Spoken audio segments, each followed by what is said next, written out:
Nithyanandam Paramasukadam Kevalam Jnanamurtim Dvandvatitam Gaganasadrisham Tattvamasyaadhilaksham Ekam Nityam Vimalamachalam Sarvadhi Sakshi Bhutam Bhavatitam Trigunarahitam Sadgurum Tam Namami.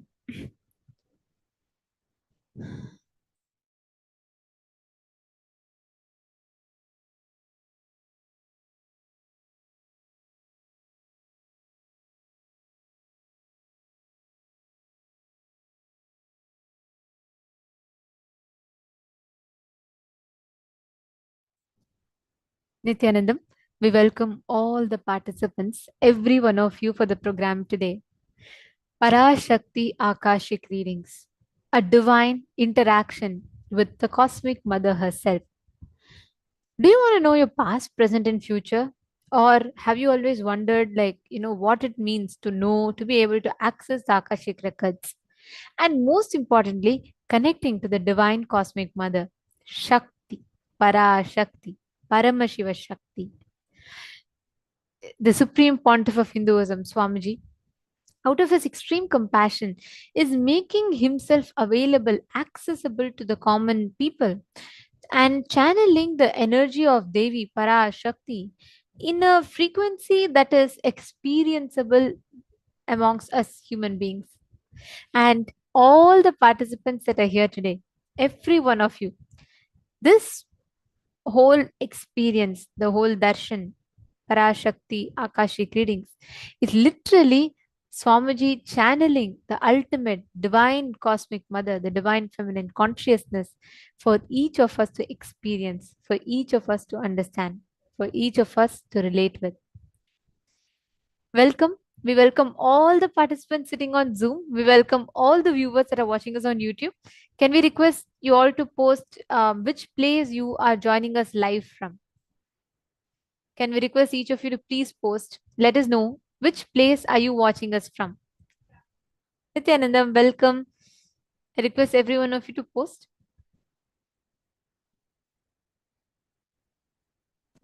How are each of you doing?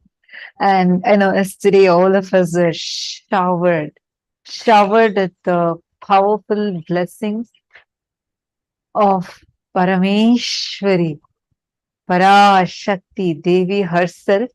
And I really loved the boon she gave. She said, I'm here not to give you strategies, not to give you advice, but I'm here only to give boons.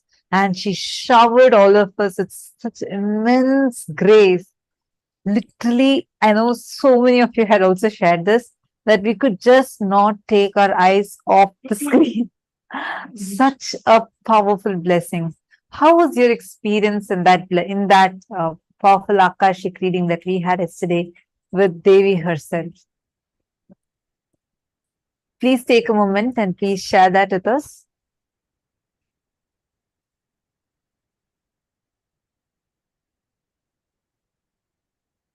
Devi Parashakti is the embodiment of the cosmic consciousness. She is the mother of the cosmos. Connecting with her, each of us literally experiencing that feeling connection means being able to access your own experience, your own highest dimension of you, where she, out of her extreme compassion, becomes available to us. She resides in the Sri Puram, the parallel universe of Sri Puram. So, all of you that are here, we welcome every one of you to join, sit through the program. We're going to be learning a lot of beautiful in today's preparation. We're going to be learning a lot of beautiful things, understanding about what is Devi and how, in which plane it exists. Devi Parashakti is the cosmic mother, the divine feminine consciousness. She manifests as Paramashiva Shakti, declaring to universe the supreme truth of how Devi exists, how life happens, how creation, Shakti happens. So, all the viewers that are joining us. Yes, if you're all, how many of you are eager and excited and looking forward to today's darshan? Yesterday, just to see that form of Devi was so beautiful. How It many of was you so feel surreal. Like for me, absolutely? I was like, from the moment Devi appeared on the screen, I just could not move away from the screen even for a second. It was so powerful, extremely graceful, most graceful, serene, yet so powerful. Absolute serenity, extreme divinity, and so powerful. I know literally so many of you had also had a very similar experience, and yesterday's darshan was just wow. I request each of you to share with us how was it for you? What was your experience? And Parashakti also blessed us, saying, till the next time she gives us a darshan, she's going to be residing in all of our spiritual hearts, which is this Anandagandha region. Below our heart center and above our navel center, this region is called as the Anandagandha region. And yesterday, Parashakti had blessed all of us with the boon, saying that she herself, in that very graceful form that we all had the darshan of her yesterday, she is going to be residing in each one of us and continuously being with us and guiding us. How many of you enjoyed it yesterday? Take a moment and please share with us. Okay, we have more participants who joined. Nithyanandam, Ma Bhakti Vasyananda, Ma Sanghavasini, Nithyanand to everyone that's here. We have Faith Jepkoir, Nithyanandam. Faith, nice to have you here, Nithyanandam. And I see many of you, all the viewers that are watching us, you all can interact with us in the comment section. Don't forget to drop comments below in the comment section, and you can ask your questions, you can ask your doubts, you can share your experiences, and we can prepare together to receive Devi Parashakti. So let's get started. The very first, we're going to start this preparation for today. See, we are going to be having the live Parashakti Akashic reading happening today directly by Swamiji. Like yesterday, oh my God, it was just a different frequency altogether. We are going to be witnessing the darshan today also, and we are going to be preparing ourselves for today's darshan. Now, let's get started with the very first session on Sri Puram. This is the abode. See, how many of you here have heard about the existence of parallel universes?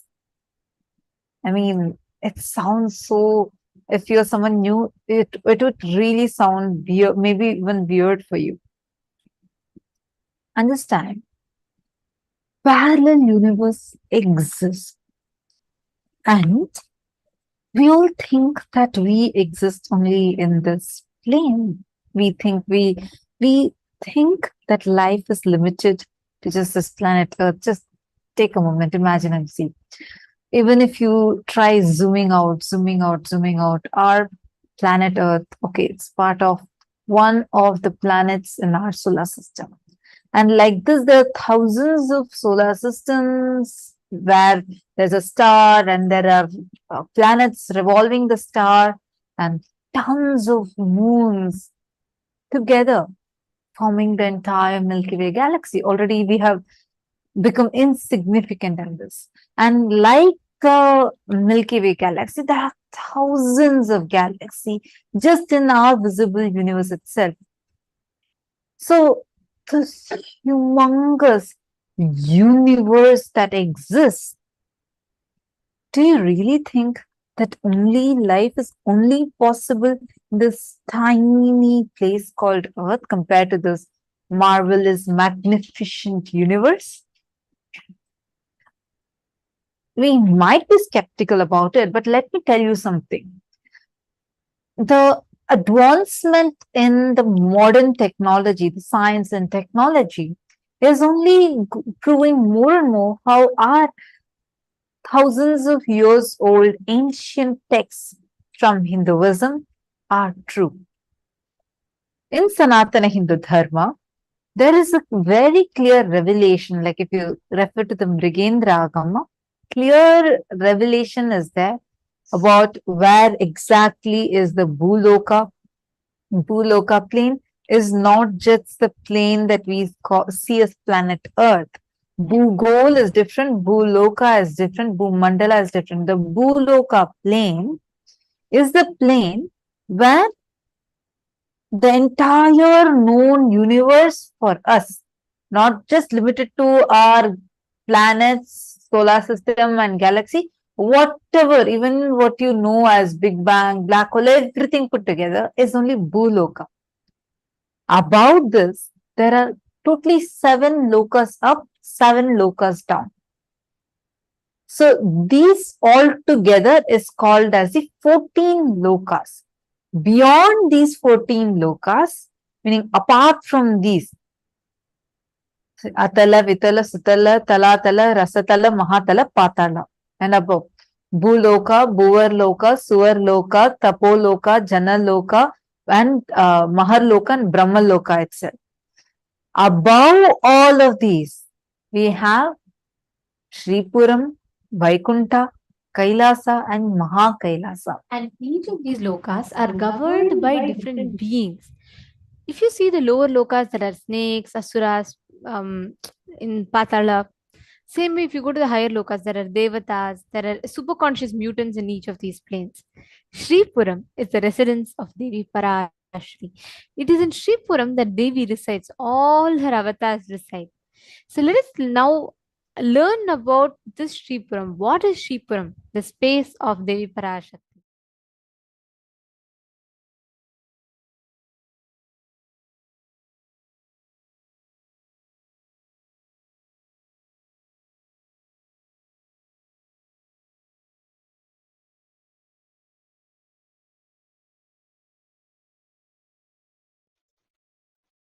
The unit of your life is your identification about you, how you perceive you, is the unit with which you measure whole universe. If you identify yourself as a joyful person, you measure the whole universe with that unit. If you identify yourself as a rich person, you measure the whole universe with that unit. If you identify yourself as a poor person, you measure the whole universe with that unit. How you assert yourself is the unit with which you measure universe. That's the way you live. That is your responsibility. That is your existence.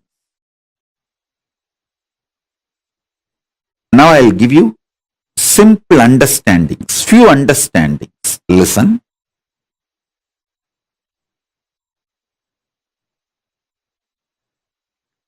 Hinduism is fundamentally science of the cosmos, introducing your existence not just in parallel universe, parallel multiverses. So understand, the first powerful cognition, understanding, satya, you need to grasp is, even now, you have a simultaneous existence in waking state and dream state.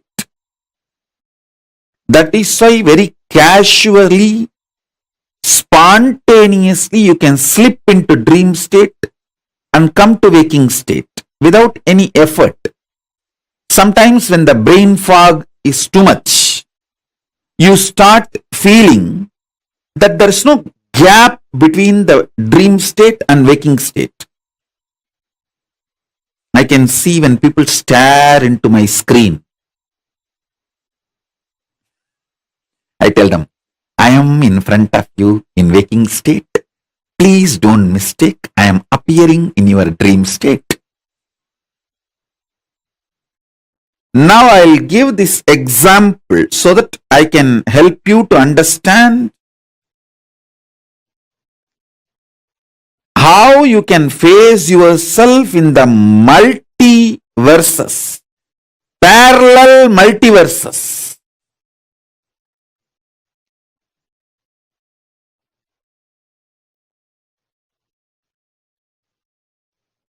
So for now, internalize this cognition. You exist in your waking state and dream state simultaneously and spontaneously. That is why without any difficulty you can just slip into that state, that body, that self, and come back to this state, this body, this self. Your biochemistry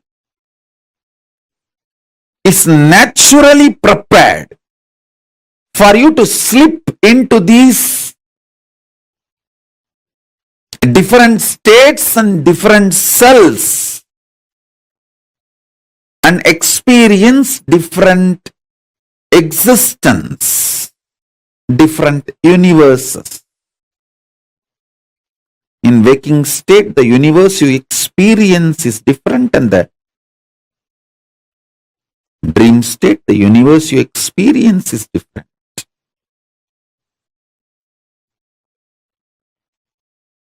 So with this understanding, expand your cognition. You exist in parallel multiverses like Suvargaloka, Maharloka, Janaloka, Tapaloka, and Kailasa itself. More than next to Tapoloka is Satyaloka, and beyond the Satyaloka is Vaikunta, the Parandama space. Satyaloka is the space of Parabrahma. Then the Vaikunta, Parandama space. Then Shripuram, Parameshwari's space. Then above all, Kailasa. Above the Kailasa, Maha Kailasa, Paramashiva space. Kailasa is where all the Anga Devatas and Avarana Devatas, everyone lives. People who achieved the Salogya, Samibhya, Sarubhya, Sayujya, Mukti with Paramashiva, all of them exist in Kailasa. In Maha Kailasa, he alone exists. In Paramadvaita Swarupa, Paramadvaita Satya. Now,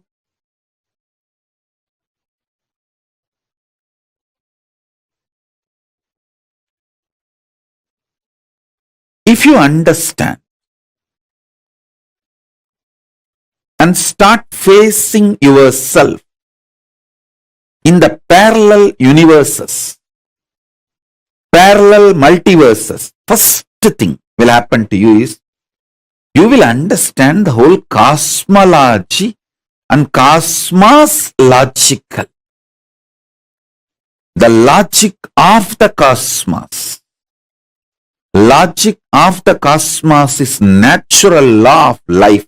Dharma. Listen. If you understand the logic of the cosmos,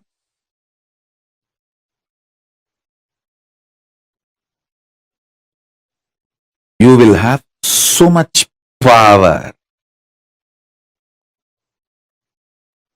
So much power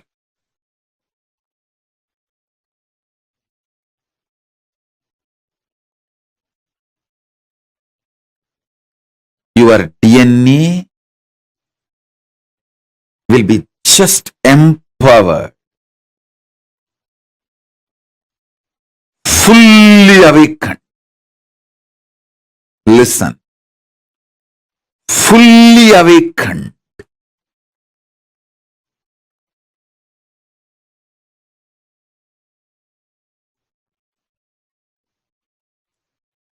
Whether it's a powers or the state, space,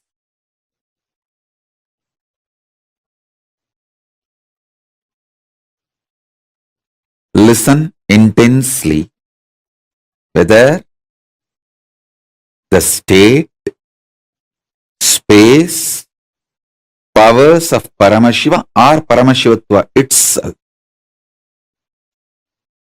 Your DNA, your biochemistry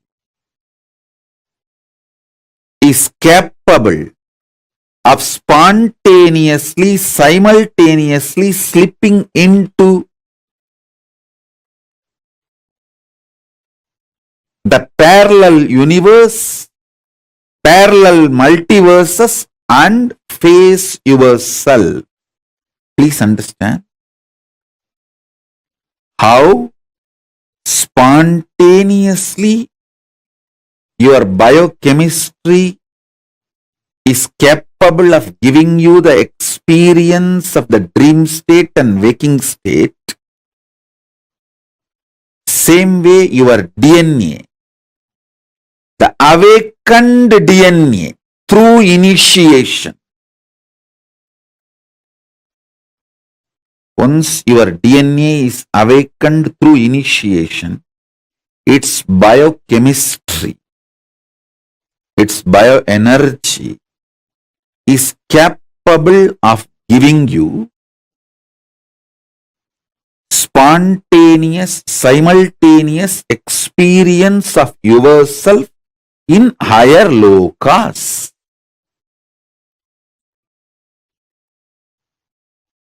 Arunachala hill is connected to the whole, all 14 lokas. He is 14 loka.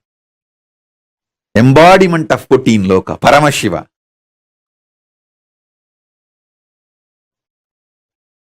All 14 lokas are within him.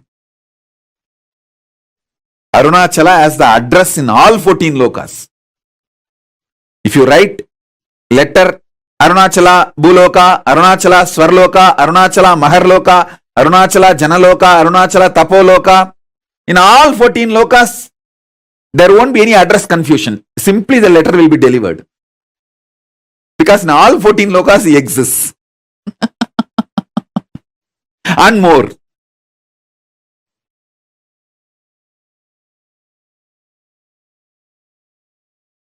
There's a beautiful sloka in Chandi. Yadevi sarvabhuteshu matrurupena samstita namastasyai namastasyai namastasyai namo namaha. O Devi, who is residing in all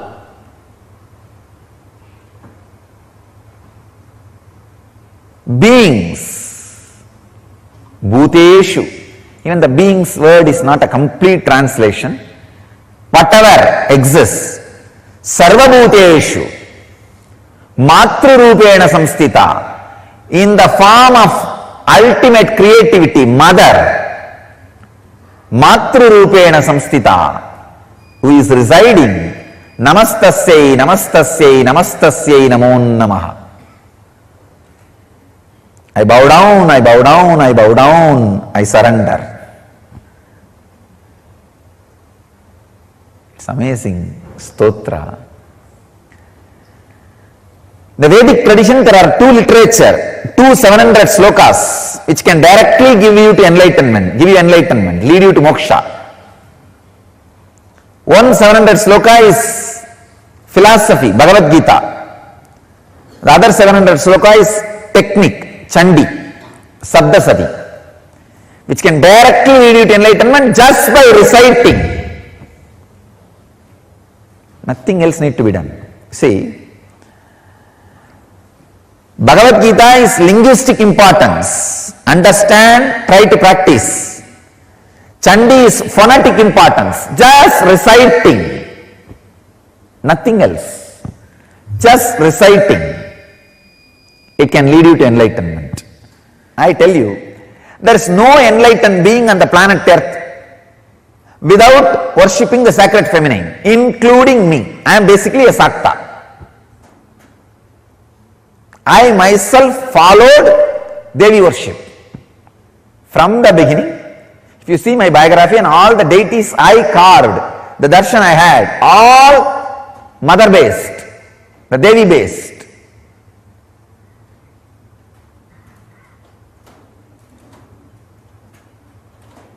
All enlightened masters. All masters. Ramakrishna says very beautifully,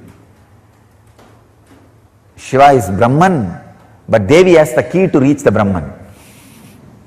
Unless she opens, nobody can reach. Unless she opens, nobody can reach. Very beautifully describes, like a house scene. As even though husband is a owner, he doesn't have the key. It is hanging in the hip of the mother. Either you need to fall at the feet of mother, or maybe the sons, small kids, who are already near to mother, they can go and have the right to remove the key from the hip. Only they can touch that place and remove the key. Nobody else can touch. So either surrender to mother or people who are closer to mother. That's all. No other way to reach enlightenment. It's very poetically described, but I tell you it is a fact, it's a truth. Still, the key is with sacred feminine energy, with mother. And same way, all mother-based traditions only continue to deliver enlightenment and keep the Sangha, the stream of transmitting enlightenment tradition alive. All enlightened beings will carry that feminine grace because they awakened, experienced sacred feminine energy. So,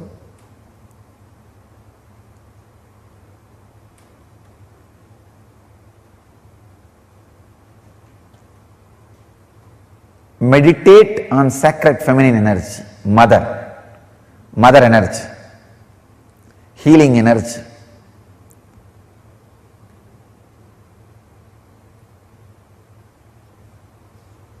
It can be a very powerful process, very beautiful meditation technique. I can give you these two as a technique. One, remember constantly you are Devi, cosmic mother, and recite whenever you can the sounds of sacred Chandi, the 700 verses. These two can do a big transformation in you, awaken the sacred feminine.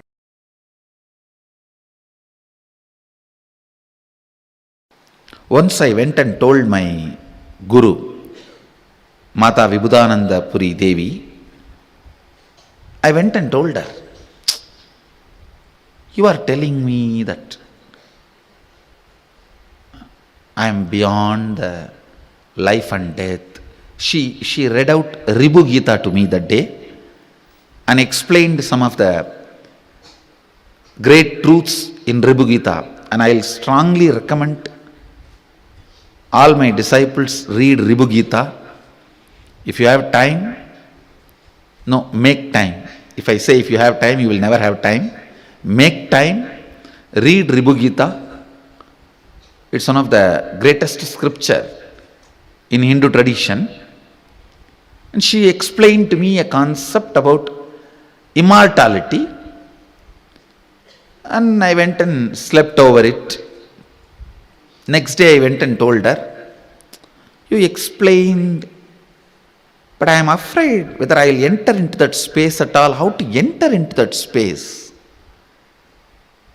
She said, please listen, this word is very important for all of you. just entertain this desire to experience that space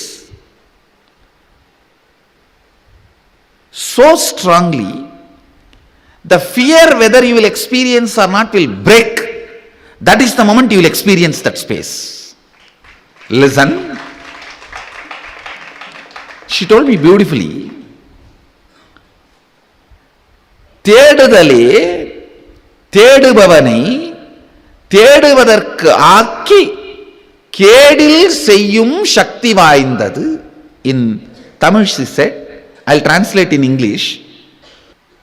Seeking is powerful enough to merge the seeker into that which is sought after. She said beautifully, what you are seeking, entertain that is intelligent enough to break the fear whether you will achieve it or not, and make you enter into that space which you are seeking. It was such powerful click for me, I tell you. This is the key I used to experience everything described in Agama and Tantra and Vedanta and Yoga. This is the master key. This is the master key.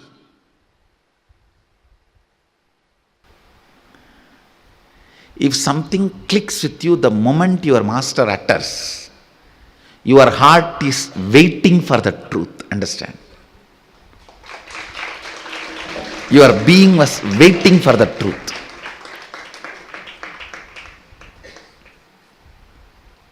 When Vibhudananda Puri explained about the seeking, hey, don't worry, just keep the seeking. தேடுபவனுக்கே தேடுவதை சென்றடைய வைக்கும் சக்தி தேடுதலுக்கு கேடிலாது உண்டு. Means that seeking is powerful enough to make the seeker to merge with what is sought after.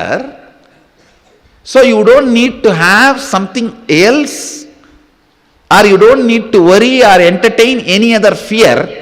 Will I achieve what I am seeking?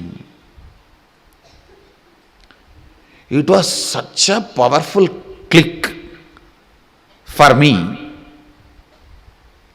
I think a right word was told to me by the right person when I was in the right temperature. It straight entered into my system. After that, in any of the spiritual practice, there was nothing called impossibility or obstruction or obstacle. She will tell, okay, chant this mantra and realize Bhuvaneshwari. I will not even have a second thought. If I just chant this mantra, will I have darshan of Bhuvaneshwari? How can it be? I will not even have the thought. Even if the thought comes, I will tell, hey, Mataji told me, my power of seeking, the seeking is powerful enough to make me experience the space I am seeking. So then, I am seeking to experience Devi Bhuvaneshwari, and here is the mantra. This is enough, powerful enough to make me experience the space of Bhuvaneshwari. I don't need to worry whether I am going to have her darshan or not, experience her or not. Come on, let me sit. Over. Because of this confidence and energy and intensity, simply I was mastering different methodologies, techniques, yoga, pranayama, kriya, everything she was teaching, I was just mastering. By giving this one click to me, that your seeking is capable enough to give you the experience of what you are seeking without any external help or support. By giving this click, she removed the dvandva vigna, this impossibility from me once for all. If she gives me Rajeshwari mantra today, I just know in next 48 hours I will have darshan of Rajeshwari and I have to go back and report to her. If she gives me Varahi mantra, I just know in next 48 hours I will have Varahi darshan and go back and report to her. If she gives me the Tidinitya Devi's mantra, I just know I will have to go and sit and practice it and I will have darshan of that and I have to go back and report to her. That idea, it may work out for me, it may not work out for me, the impossibility whether it is going to happen it for me or not, that she broke. See, when that is taken away, so much of excitement and joy, that very excitement makes the whole path very short. Path is long only when you create hurdles by the self, by yourself.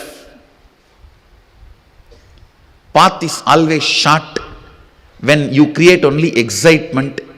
Only when you produce excitement, path is always short. Understand? Out of the food you ate, if you produce only energy, life is always exciting. But if you start producing gas, life is always tiring. The same thing. Out of your thought current, if you produce only energy, excitement, sadhana is always great, exciting, enjoying, beautiful. But out of the same thought current, if you produce again and again impossibility, SDHD, spiritual practice is tiresome. Who knows what is happening? Who knows what is true, what is wrong, what is right? Will I have it? Will I get it? Or maybe it worked for him in those days when his body was without toxins. Now, who knows, my body is full of toxin, and will the same process work for me? You will have 1,000 stupid questions to make you strongly believe it is not possible, at least for you. That is what I call Dvandva Vigna. The second day, over, break up. If you fought with your girlfriend and did not pick up her calls one night, 40 times she broke up with you, and 41 times she has come back to you. If she is too emotional, 80 times. If you are smiling, it is clicking with you. Understand? No, really.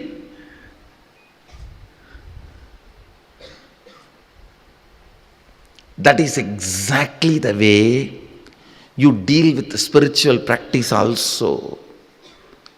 You have 1,000 questions to make you feel it is impossible.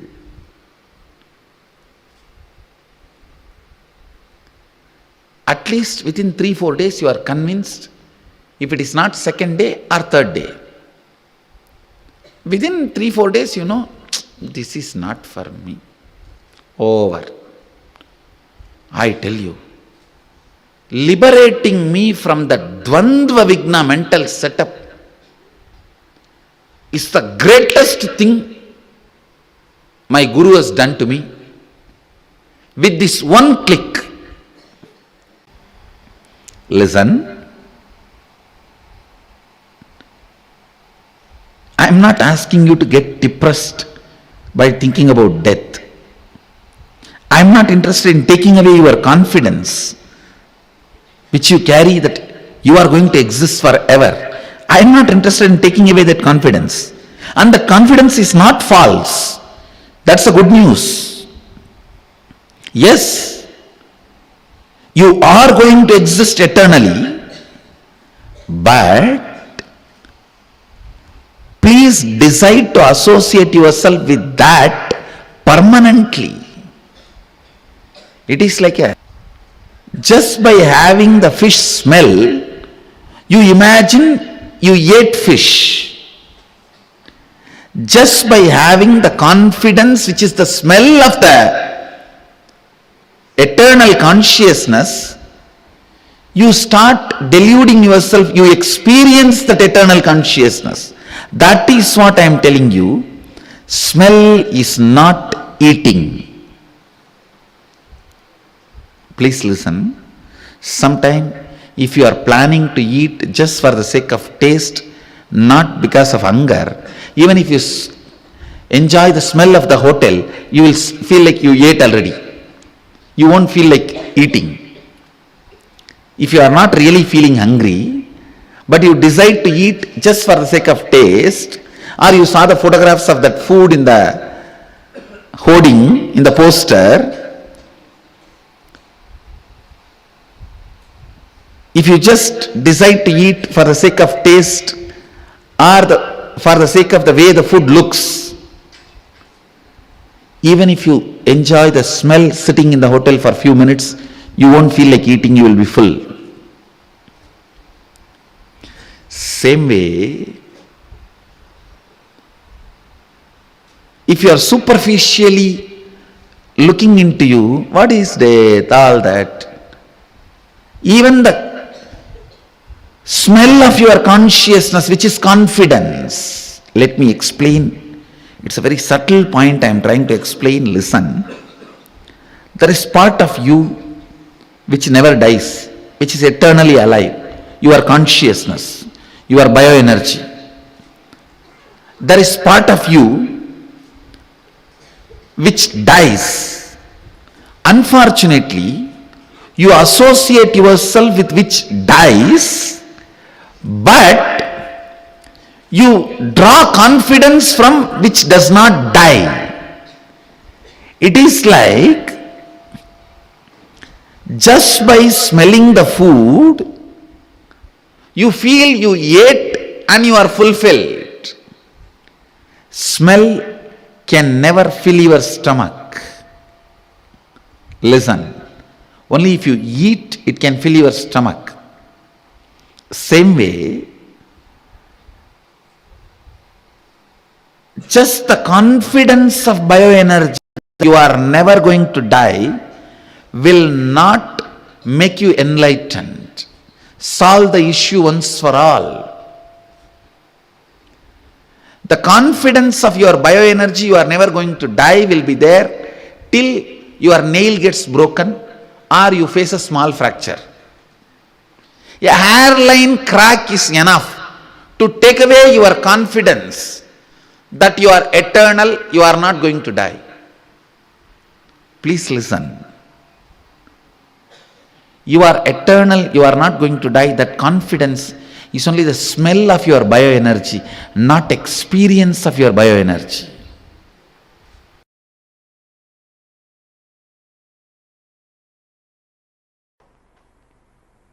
The rebirth has happened. I had many extraordinary spiritual experiences, but realization of my incarnationhood, who I am, the original state, that realization completely disconnected me from the world. Around 9 months, I was completely away from this body and mind, even though this body and mind was taken care by Kalabhairava. Kalabhairava was handling it. It was at least doing the activities to keep itself alive, like breathing, eating rarely once in a while. Body was doing those basic actions. But there was no sleep or 1, 2, 3. Body was doing minimal activities to keep itself alive. But I was completely out. So after 9 months, see, the last moment I remember was 2000 January 1st till evening.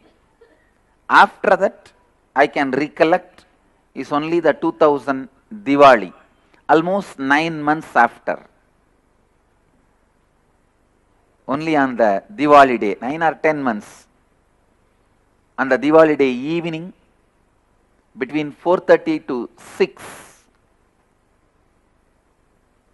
I saw very clearly as a motherly, healing, compassionate, loving, Kali energy landed into the body, and the first word came out in Tamil language, Anandamaga irungal.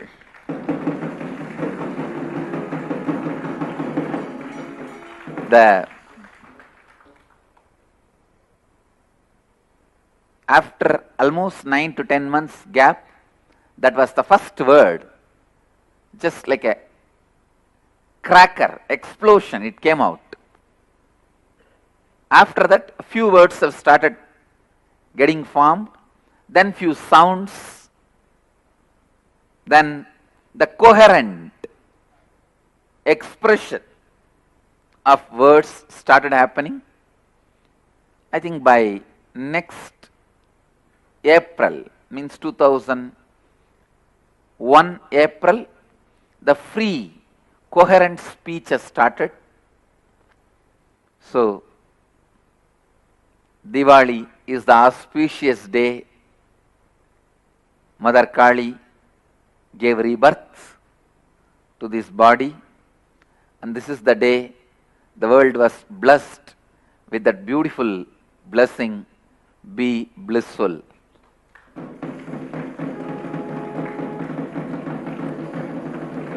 Even now, I always see, if that word comes out as a blessing, that's it. Whatever the person is asking, such a strong space is created as a blessing for that person, and I can say it's a real tathastu. It happened.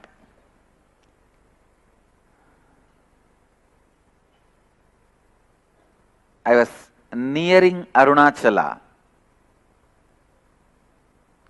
So I was staying in a place near Kanchipuram. I was able to move my hands and legs little coherently. So the body was going in a bus, the public transport, to Arunachala. Please understand, all this without any words inside. Just the vague memory only I have. Kalbhairava was moving the body. Maybe the eyes saw Arunachala from the distance in the bus. Bus has entered the Arunachala's energy field. I saw after 5 to 6 minutes, suddenly that Kali's energy landed in the body and the word came out. I can say that is the rebirth.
Devi, Parashakti is the divine cosmic mother. She exists in Shripuram plane of existence, radiating continuously, being available to humanity, being accessible to humanity. Every one of you that are here with us, all the participants, we request each of you to post what did you click with, what did you understand. See, connecting to life energy as mother is the best way you can exist, the best way you can experience cosmos. Whenever you connect with Devi, whenever you connect with the divine cosmic energy, you will see the phenomenal impact it will have in the way you exist. Swamiji says, life happens with mother energy. Life happens with feeling connection with the divine. Now, there are so many of you watching us on YouTube. There are so many of you that are watching us on Zoom, various other platforms. Today, when Devi is appearing, when Devi is going to give us all the darshan, she is going to be manifesting in all of us, recreating, reproducing herself into us. Understand today's darshan. Yesterday, like the whole darshan was so powerful, right? How did you all enjoy yesterday's darshan? Can I request all the participants to share? Come on, Ma Jayanti, Ma Agama Priya. How would you all describe yesterday's darshan? How did you all enjoy yesterday's darshan?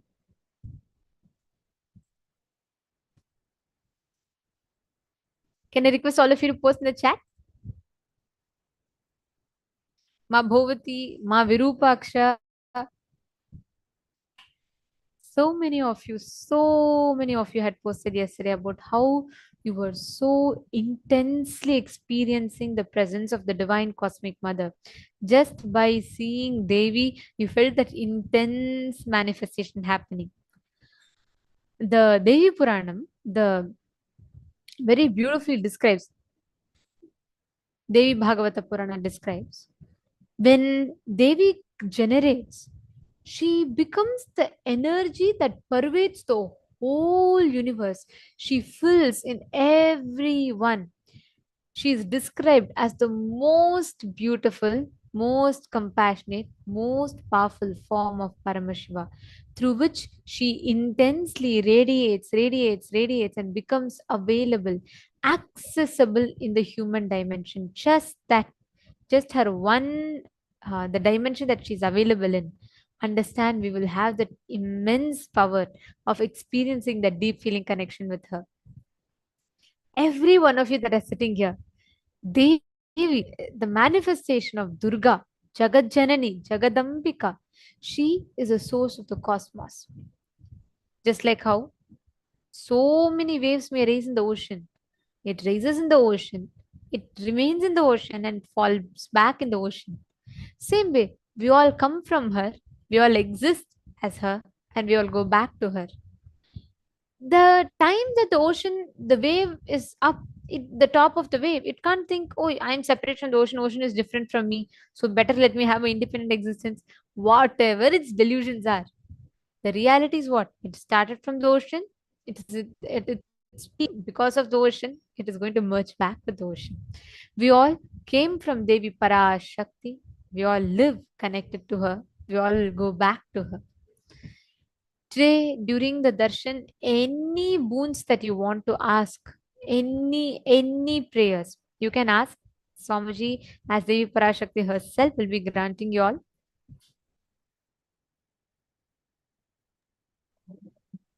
Whatever you need, whatever you want in life. Actually, every time, even you just act like putting in effort, Parashakti just rushes and comes towards you. And she fulfills you, she overflows through you, and she manifests abundantly for you. Nithyanandam, to all the viewers that are here with us, Nithyanandam, to each and every single one of you, Chinnappan, Nithyanandam, and Leda Cabrera, Renuka, Sanghavasini, Nithyanandam, to everyone.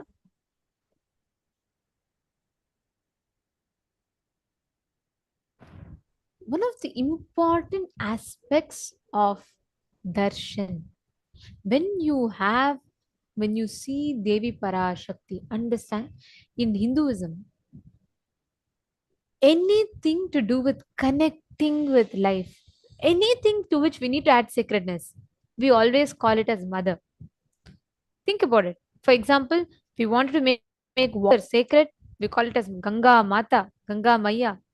To make cows sacred, we call her as Go Mata. To make food sacred, we worship that as Annapurani Devi. To make earth sacred, we worship as Bhuma Devi. To make knowledge sacred, we worship her as Saraswati. To make power sacred, we worship her as Durga. To make wealth sacred, we worship her as Lakshmi. Anything to which you want to make it sacred, to connect to that through mother energy. Hinduism is based on mother worship. Let us listen and learn about it.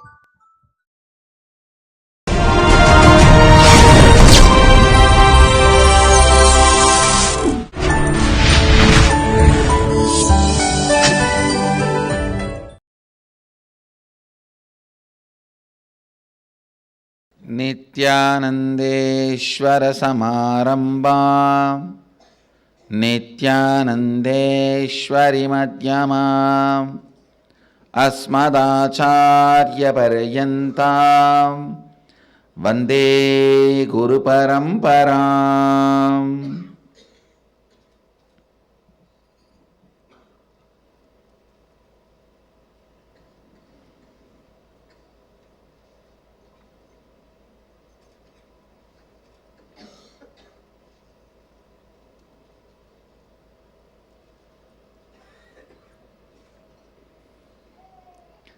I welcome all the devotees, disciples, Samajis, Satsangis, Shri Mahants, Mahants, Tanedar Kotari, owners of Sarvanya Pita, visitors, viewers, everyone sitting with us through Nithyananda TV, Sadhana TV, Ara TV, Nakshatra TV, and two-way video conferencing, having Nayana Diksha all over the world.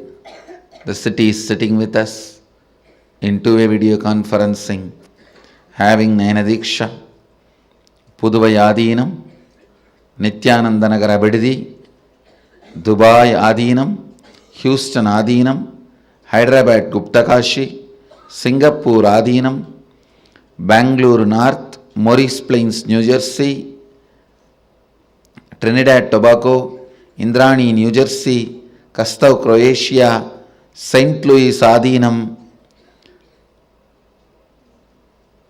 Dakota Dunes, Ponca City, Oklahoma, Dublin, Ohio, San Jose Adinam, Kuala Lumpur Adinam, Toronto Adinam, Philadelphia, Oman Adinam, Montclair, Vancouver, Redmond, Washington, China, Oklahoma Adinam, Ohio Adinam, New Zealand Adinam, Los Angeles Adinam, Guadalupe Adinam, Seattle Adinam, and more cities are joining. I welcome all of you with my love and respects.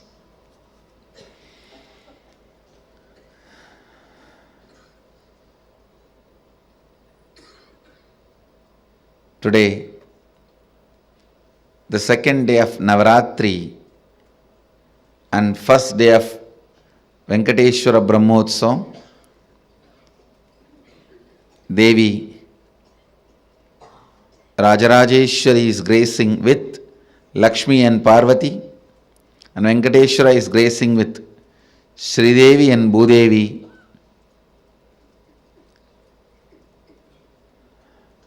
Let's first receive their blessings.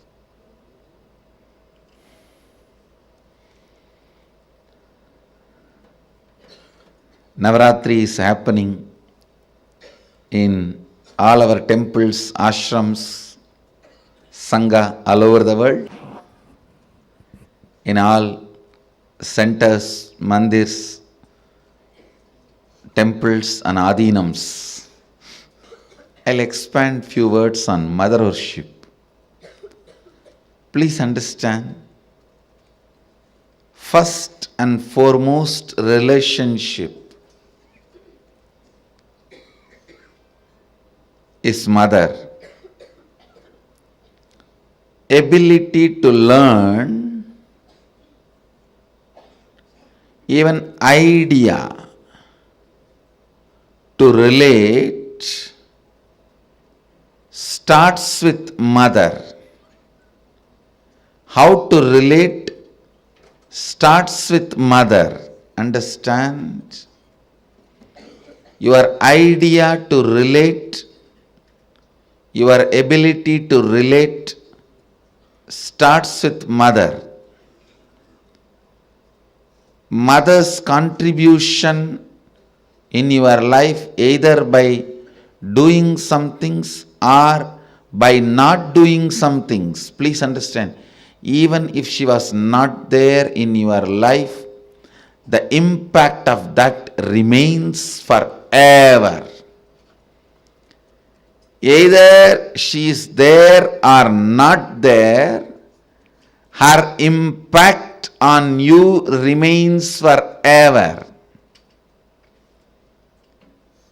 If she was there, if she is there in a positive way, if she was not there,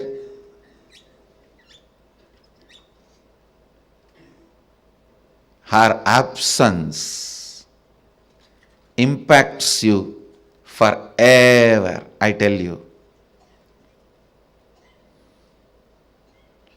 Mother is too important way to connect what do you think as life.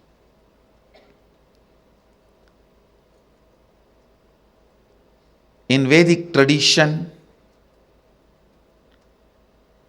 our rishis were aware your ability to connect with the mother should be directed to cosmos. It should inspire.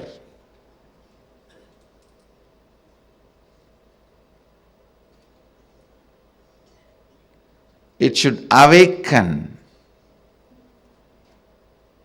your higher consciousness.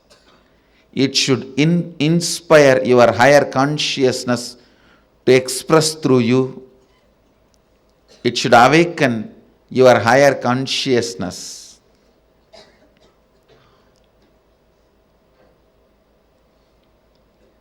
Connecting with life as mother is the most sweetest, most beautiful, most easiest form to ever connect.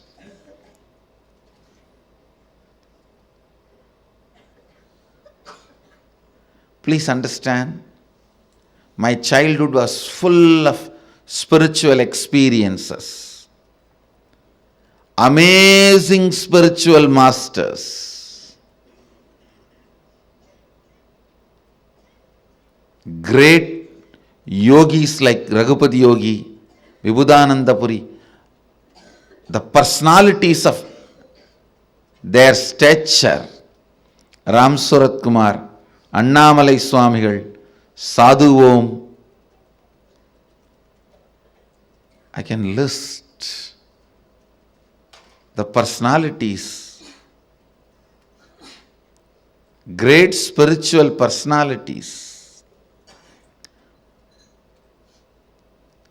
And I was exposed to all the spiritual thought currents and traditions like Vedanta, Saiva Siddhanta, Shaivism,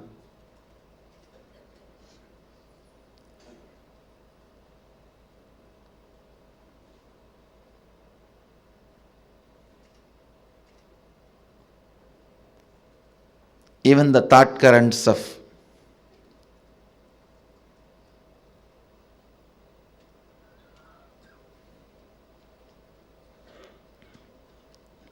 Sankhya, Yoga, Nyaya Vaiseshika, Purvamimamsa, Uttaramimamsa, various yogic sampradayas. But I tell you, I found most easiest, most powerful,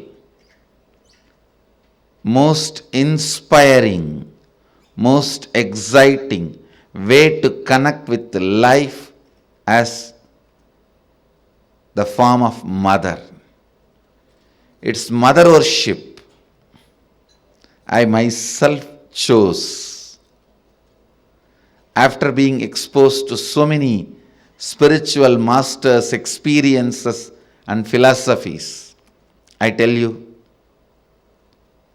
if you want tremendous peace and healing in your inner space, choose mother worship.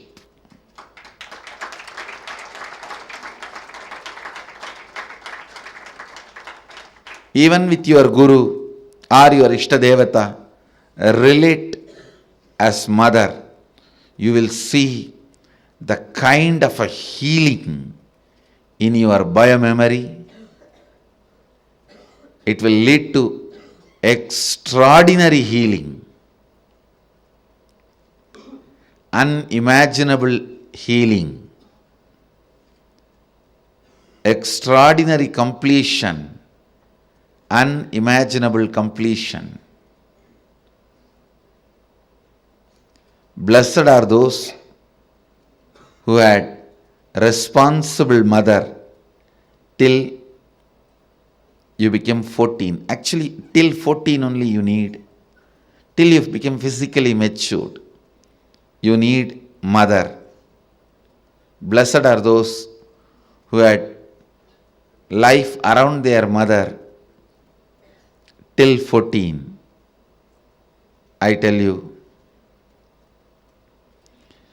till 14, if you had mother living around you, living with you, then you know how to connect with mother.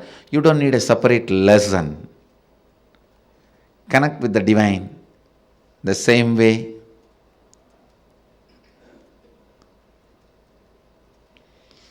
So much completion will happen to you. So much means really, really so much, I tell you.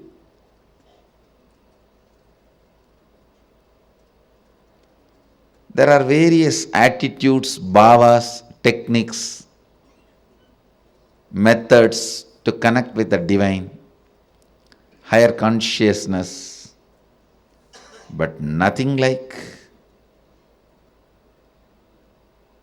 the Matrubhava, connecting with a mother. At least these 9 days, connect with the life as mother, the cosmic mother. I tell you,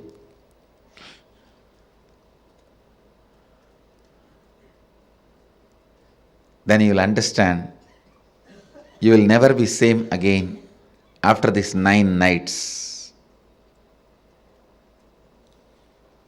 These 9 nights, not only you will wake up, you will be awakened.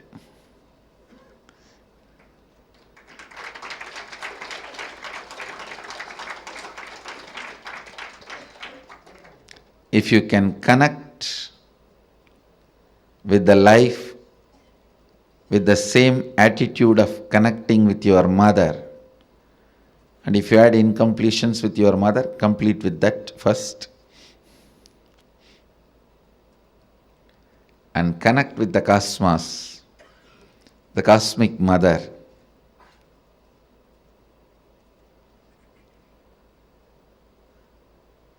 You will not just wake up, you will be awakened.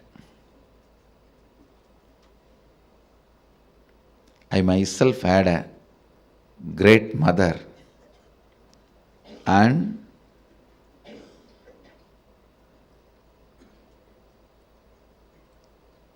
amazing connection with life in the form of mother.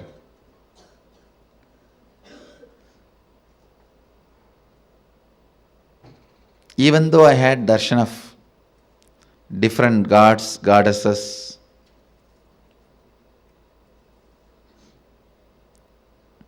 Mahadeva himself in the form of Arunagiri Yogeshwara, but everything was in the undercurrent, with the undercurrent of mother. Even Arunagiri Yogeshwara, he was so much mother for me than Guru. Even Raghupati Yogi, a old yogi, so much of motherliness I experienced with him than his Gurugiri, than him being a Guru. I tell you, of course, Mata Vibhudananda Puri, she is a woman, an elderly woman. By nature, naturally you will experience her motherhood. But even with Raghupati Yogi, the kind of a motherliness I experienced is amazing. Connect with cosmos, the form of mother. You will experience so much completion, so much motherliness in everything.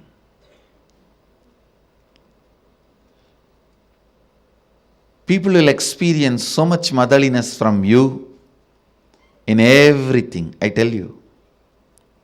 When motherliness starts oozing out in you, even the chair on which you sit will become complete. It won't feel the heaviness of you. It will feel you as a blessing. The ground on which you walk will feel blessed by the touch of your feet.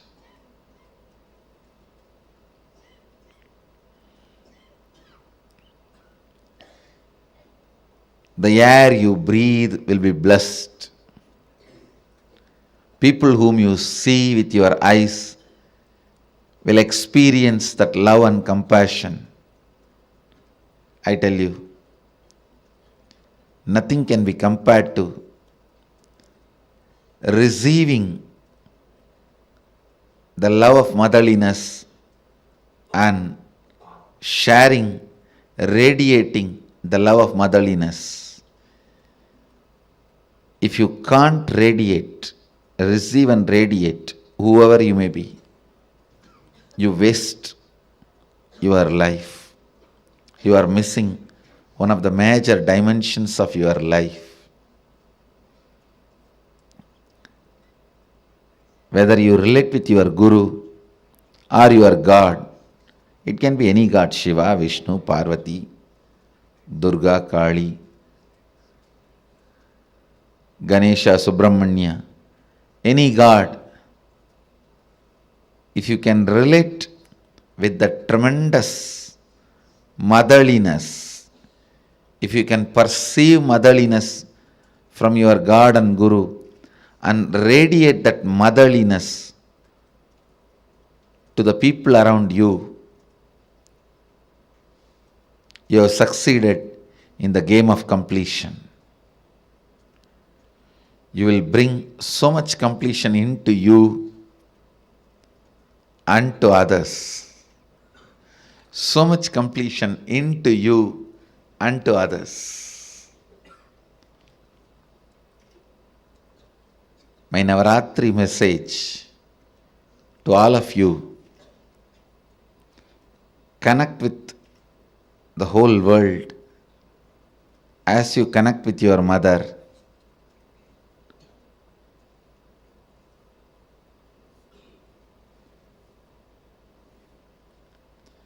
Be a child to life. Be a mother to people you are giving life. Be a child to the life to receive life in you. Be a mother to people to whom you are giving life. That is enough. You will bring so much of healing and completion to the planet Earth wherever you move, whatever you do, whether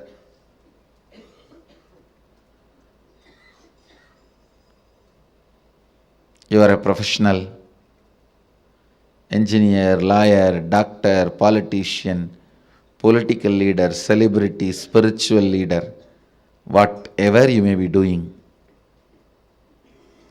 motherliness completes you and others.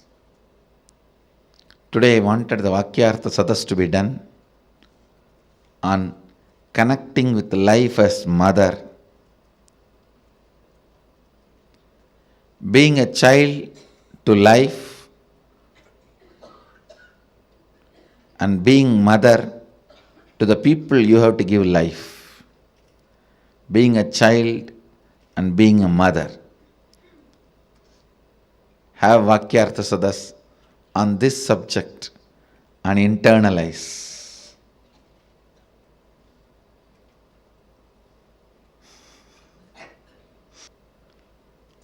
With this, I bless you all. Let you all radiate with integrity, authenticity, responsibility, enriching, causing, living Advaita, the eternal bliss, Nithyananda. Thank you. Be blissful. Nithyananda Dhyanapītam, Nithyananda Nagar, off Mysore Road, Bidadi, Bengaluru. Phone 08027279999. www.nithyananda.org. www.youtube.com/lifeblissfoundation.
Life starts with mother worship. Hinduism has this unique tradition of connecting to life as mother, Parashakti, Paramashiva Shakti. Life starts with this mother worship. We experience life, we connect to life with mother worship. Every one of you that are sitting here today, please understand Devi Parashakti, Paramashiva Shakti, Parameshwari. She is the manifest. She is the source of the whole cosmos, the source of life itself. Life starts with mother worship. How many of you have experienced this? How many of you have experienced completion? How many of you have experienced this breakthrough in you? Every time you connect to life through mother worship. Could you all post this in the comment? Have you all ever, how many of you have connected to Devi? And how many of you have experienced that the moment you connect with life, like, when you connect with her as mother, you'll experience so beautifully, everything in life will manifest. Ma Margarita and Ma Leela, Chinnappanaya, Nithyanandam, every one of you that are here with us, please understand this is a science. This is a secret. This is the source of life itself. Life happens with mother worship. How you connect to life, how you experience life, how life manifests for you. It happens. Experience You experience life through mother worship. So today, when Devi Parashakti lands, when she happens, we're all going to be experiencing that completion, experiencing the deep fulfillment, tremendous love, feeling connection with life itself. I request all the participants to post how many of you have had this experience of connecting to life as mother, and what has been your experience when you connect to Devi?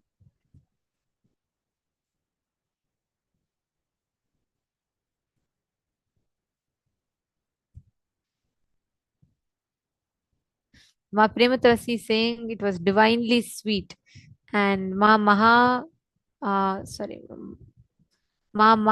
Kama Vimukta is saying that very great, and you feel gratitude when you connect. Okay, beautiful. See, understand, mother worship is a source, the way you can connect to life, because mother energy is a source. For anything to happen, you need a component, something to mother it. For the whole universe to happen, it is Devi Parashakti. Her energy is the source energy, the life energy on which the whole universe is created. Shiva, Shakti get together to create the Brahmanda. Every atom, every molecule in this universe vibrates constantly in the tune of Shiva, Shiva. Swamiji very beautifully explains how the molecular vibrations that we all experience, the atomic vibrations, a small subtle vibration of the whole universe. Constantly, it is Shakti who chants Shiva, Shiva. Her breath is Shiva. And that energy, that vibration is what the whole universe constitutes of.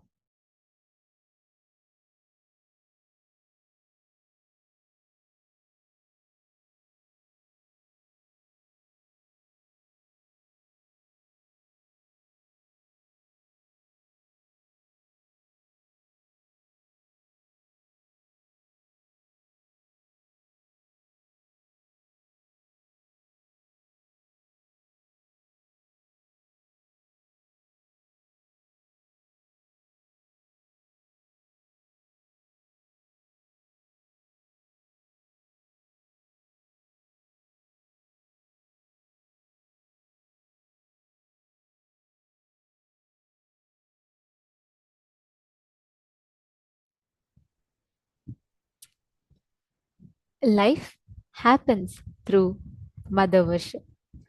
Now, whenever we have the darshan of Devi, right? We literally experience the awakening of the Kundalini Shakti in us. Understand? Whenever you connect to Parashakti, Paramashiva Shakti, you experience life happening through the ultimate awakening of Kundalini energy, the Kundalini Shakti in you. Today, during the darshan, all of us are going to be receiving the energy, initiation, and blessings directly from Devi Parashakthi Parashakti Jagat. During the darshan, any questions you want regarding your past, present, future, either of yourself or of the whole humanity, you can ask all of this to Devi Parashakti. All questions, like Devi beautifully told yesterday. She is not here to give strategies. She's not here to give advice. She's not here to give jnana. She is here to directly grant you the boons. She is here directly to manifest the reality that you want. She is here to shower us with enlightenment itself. Now, what is the science of darshan? It is very important that we understand how Bhava Samadhi darshan works. When we say Bhava darshan, when we say Bhava Samadhi darshan, what exactly does that mean?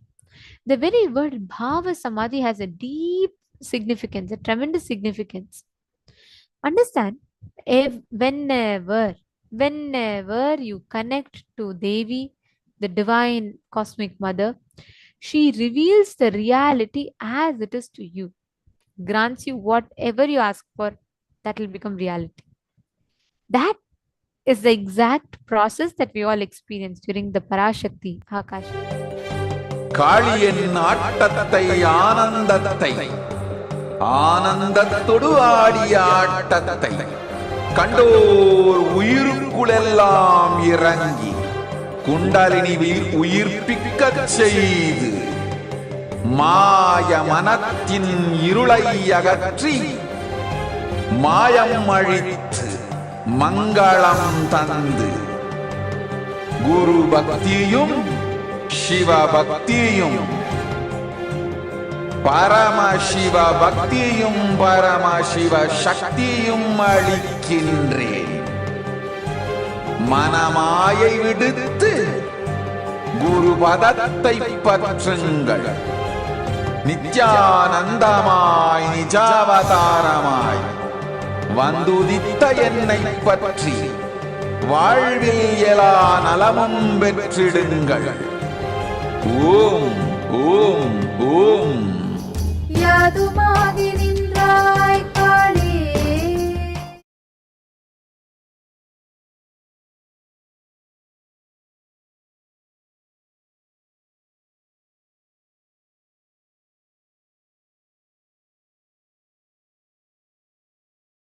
Shiva is the source. But source will always have certain kind of a static feeling. Please listen. All source material will have certain kind of a just being static. But making the source material active, like an atom, that is a source material. But if it is static, it is not going to be directly useful. Either it has to break and become active, or join with another atom and become active. All of you understand what I am saying? See, atom just by being is not going to be directly useful. Either it has to join with another atom and become active, or it has to break and become active.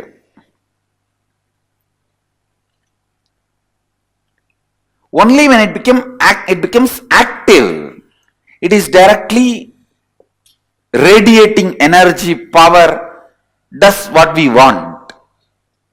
See, the source becoming dynamic.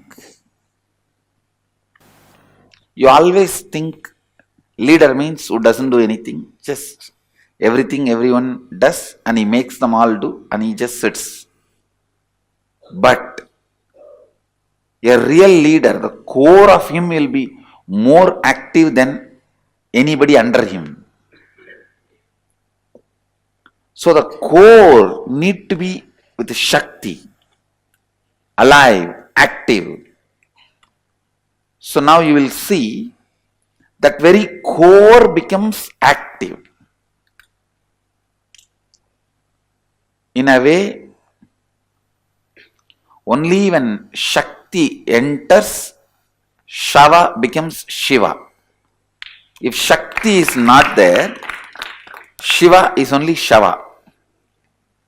See, only when the Devi sits, it becomes Pancha Brahmasana, means where the five gods, Brahma, Vishnu, Rudra, Ishana, Sadashivam, all the five make a seat. When the five God means five activity: creation, maintenance, destruction, putting in people into delusion, and enlightenment, giving enlightenment. This five activity is done by five gods. All these five is the asana, seat for Devi, Shakti. When Shakti sits, it becomes Pancha Brahmasana. All the five become gods. When Devi is not sitting, it is Pancha Predasana, five body. So it is becoming active that brings life.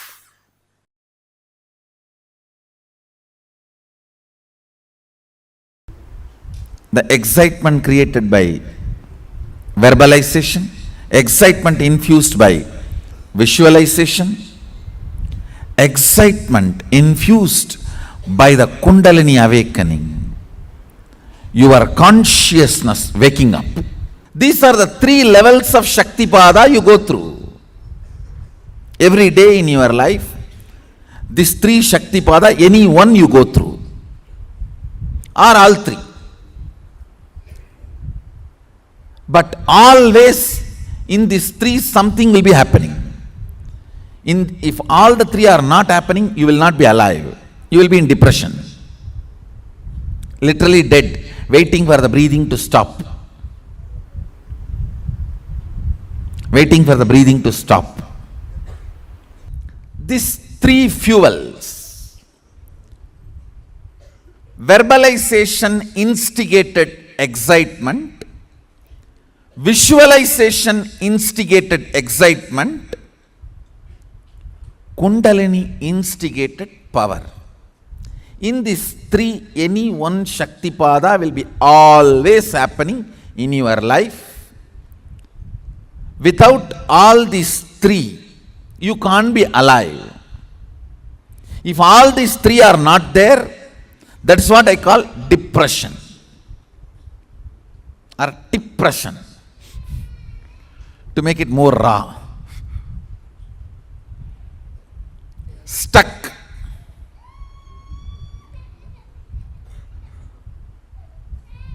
Not knowing what to do, not moving what to do, not flowing with life. Understand?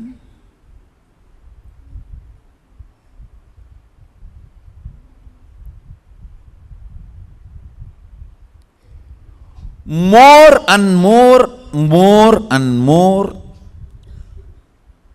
getting comfortable with the Kundalini based excitement and functioning is Ishwaratva. Listen.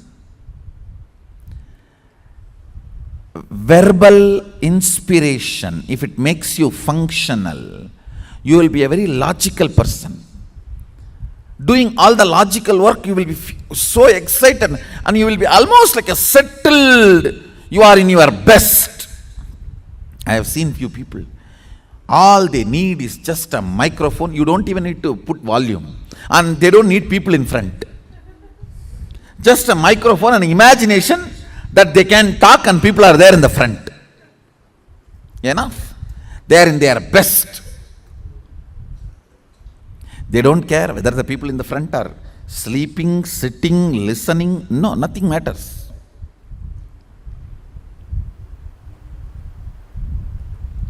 If you are visualization excitement person,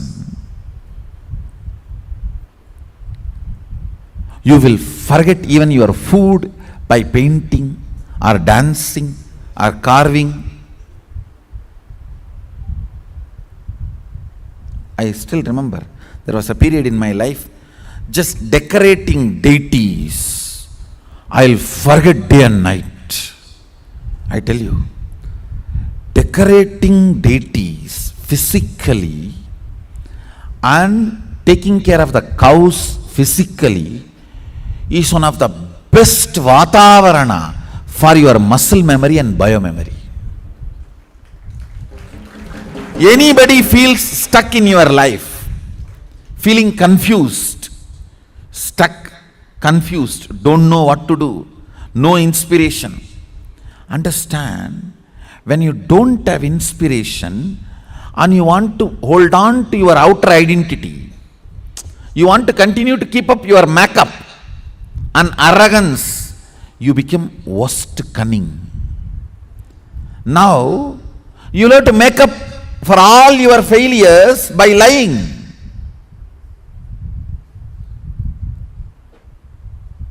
That is the worst way of building muscle memory. But I tell you, the best way of building muscle memory and biomemory, when you take care of the cows, you see, please understand, cow is not something I am talking about because I am born in Hindu tradition. Please understand, the very biomemory, muscle memory, DNA of the cow awakens certain energy in you, joy, peace, completion, sacrifice. No wrong fuel is possible. Fuel has to be right.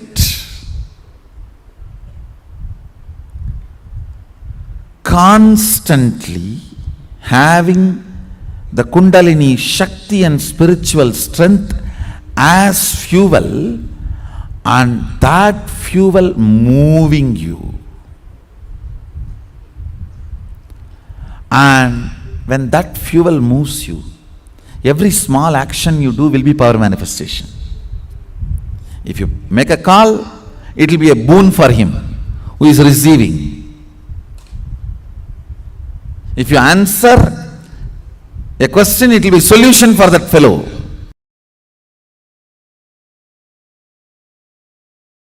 Conscious resources.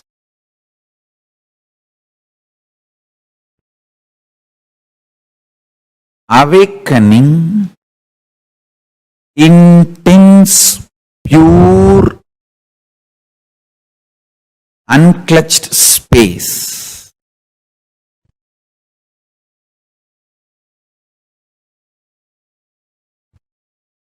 Listen to these two words: conscious resources, awakening, pure, unclutched space. These two supports one another. If you start manifesting power, conscious resource, that inspires you to unclutch. Unclutching makes you experience more conscious resources. More conscious resources makes you more unclutched. Like a Nirahara Samyama is one of the conscious resource. Ability to deal when your stomach is throwing tantrum. I need food, I need pizza, I need burger. Ability to handle your stomach when it throws tantrum is a conscious resource, and that inspires you to unclutch. And unclutching makes you manifest more conscious resources and makes you manifest powers. When you manifest power, you know the Kundalini Shakti oozing out from inner space and does wonderful, miraculous things around you.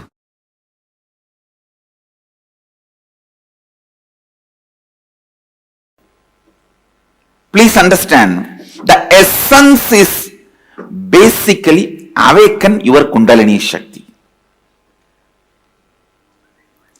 Awaken your Kundalini and raise it to the highest peak frequency, when the Kundalini moves inside the system, at different areas it experiences different frequency.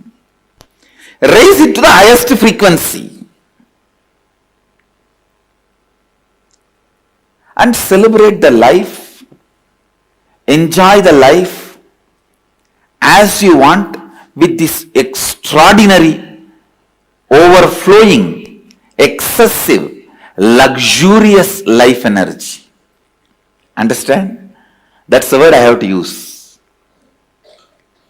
Only when you are, please understand what I am saying now, even medically verified statement, only if you have an excessive energy, these muscles even expand in smiling. Understand? Otherwise, how people smile, you know?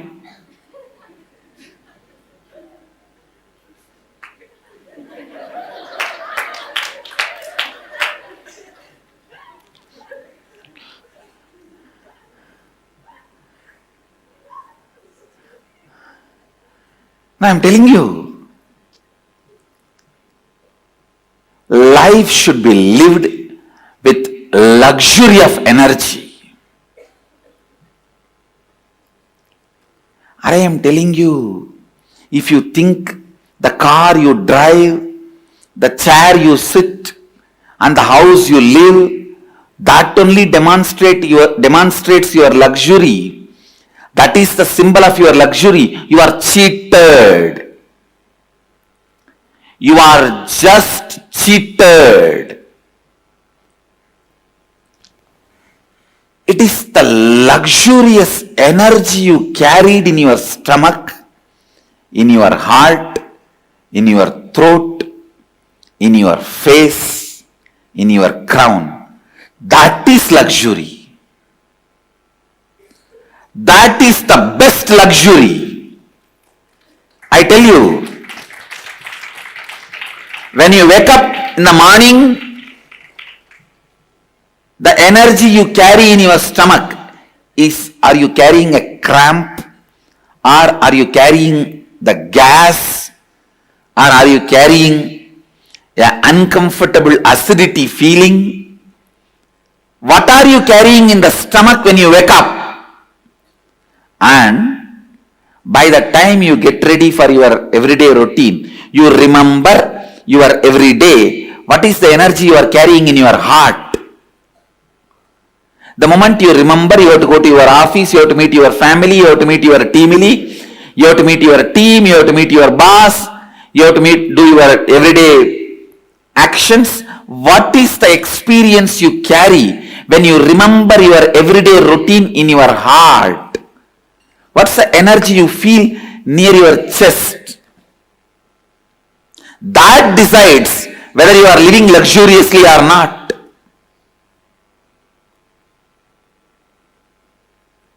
The way you carry yourself, what your shoulders are feeling. Are you walking like this, almost collapsing, or are you carrying yourself? Drop yourself every day in highest Kundalini. I tell you, the definition of sleep,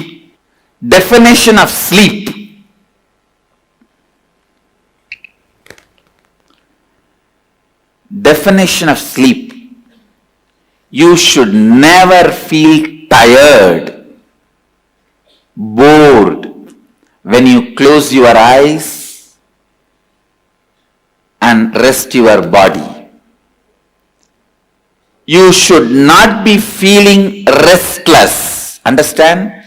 Restlessness means insomnia, sleeplessness, turning this side, that side, tossing around.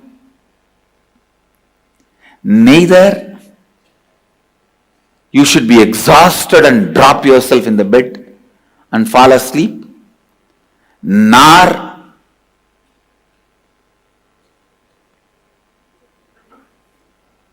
you should be restless without getting sleep. It should be just entering into the energy space.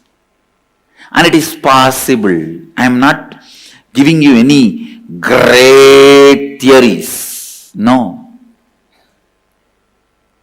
Just remember, last 10 or 12 hours, the wax with which you made this world, the circus tent with which you opened and running your circus, now wind up the whole thing, melt down the whole wax and drop it into the source and relax.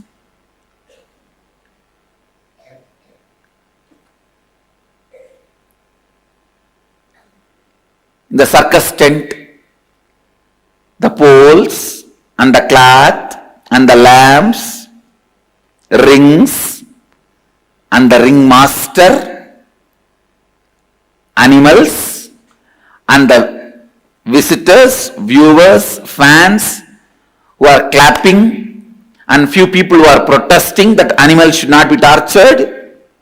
Everybody is you. Every night when you are dropping into that space of powerfulness, remember, everybody is you. You are doing this drama. You already gave the script to all of them and playing the game. You are doing this drama. You have given the script.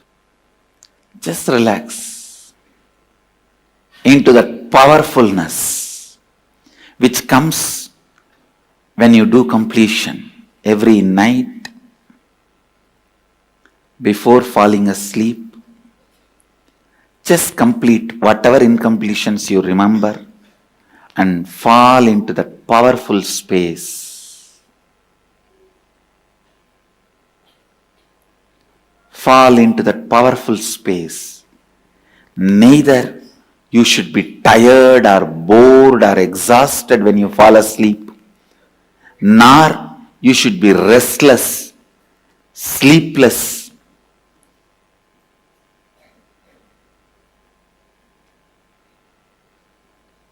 Feeling insomnia.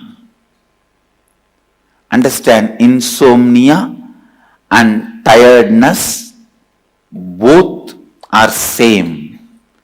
Don't ever imagine if you are tired you will fall asleep. No. It is not true. It is not true. You should never fall asleep if your body is aching, body is having any pain.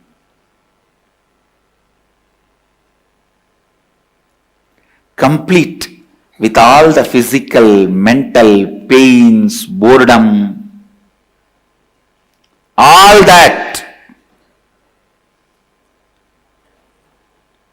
and just drop. Complete. When you fall asleep in the space of completion every night, your Kundalini will be raised to its peak. Because awakening the Kundalini and keeping it in its peak is more easy in the night time while you fall asleep than in the daytime. Because in the daytime there are so many distractions. Even if you raise your Kundalini up, the moment you see your spouse, it comes down, tatak. And then you remember Anandagandha, these, that, completion, and bring it up. The moment you see your boss, tatak. And then you do something and tak, tak, tak, tak, tak, bring it up. The moment you see somebody who gave you the loan, thumb, down. It just goes up and down like a roller coaster. But in the night time, if you just relax into the space of completion and soak yourself, drop yourself in the Kundalini energy. Listen. Then you will just have the luxury of life energy, Kundalini. Luxury of the Kundalini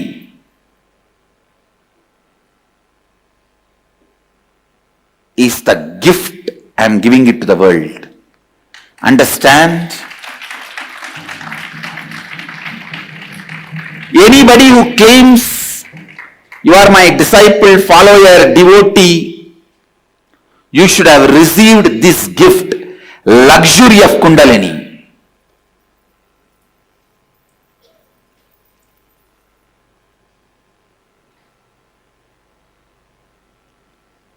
Luxury of Kundalini. That's the right word I'll use.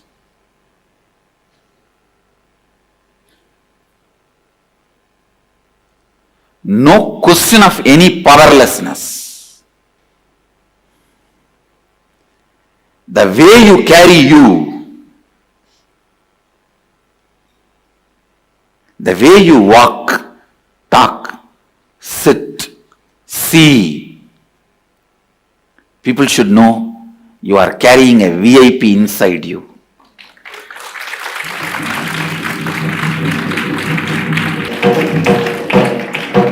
You are carrying somebody very important in your heart. When I had the enlightenment experience, first instruction Kuppamal gave me is this only. Around 2.5 days I was in that vast 360-degree experience. It will feel like as if the whole sky is centered on my Anandagandha. If I have to put a cartoon, huge, the whole sky, and I have to bring 2 lines and connect it to my Anandagandha. It looked like a huge balloon which is tied to my Anandagandha, and that balloon is the whole cosmos. She used to cook and feed me, and she also used to give a lot of uncooked herbs to prepare my body and keep my body stable. The first instruction she gave after 2.5 days, remember, Brahmaivaham. Please understand, she says, remember, this body is the vehicle of Brahman, cosmos. She did not tell me, Aham Brahmasmi. She said, Brahmaivaham. Means let this body is a vehicle of the Brahman. You are carrying the most important person in the world. Not VIP, very important person. MIP, most important person. Let's create a new word.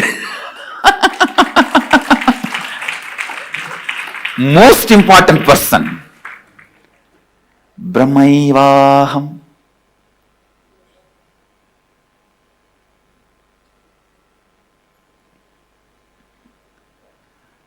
Luxury of the Kundalini. Again and again I want to repeat that word. Luxury of Kundalini. Veda Shastra Guru Tattva Swayam Anantalakshanam.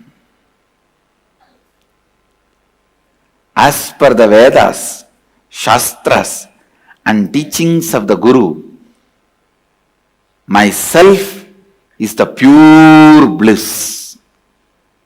When you come to this experience, that's what I call luxury of Kundalini.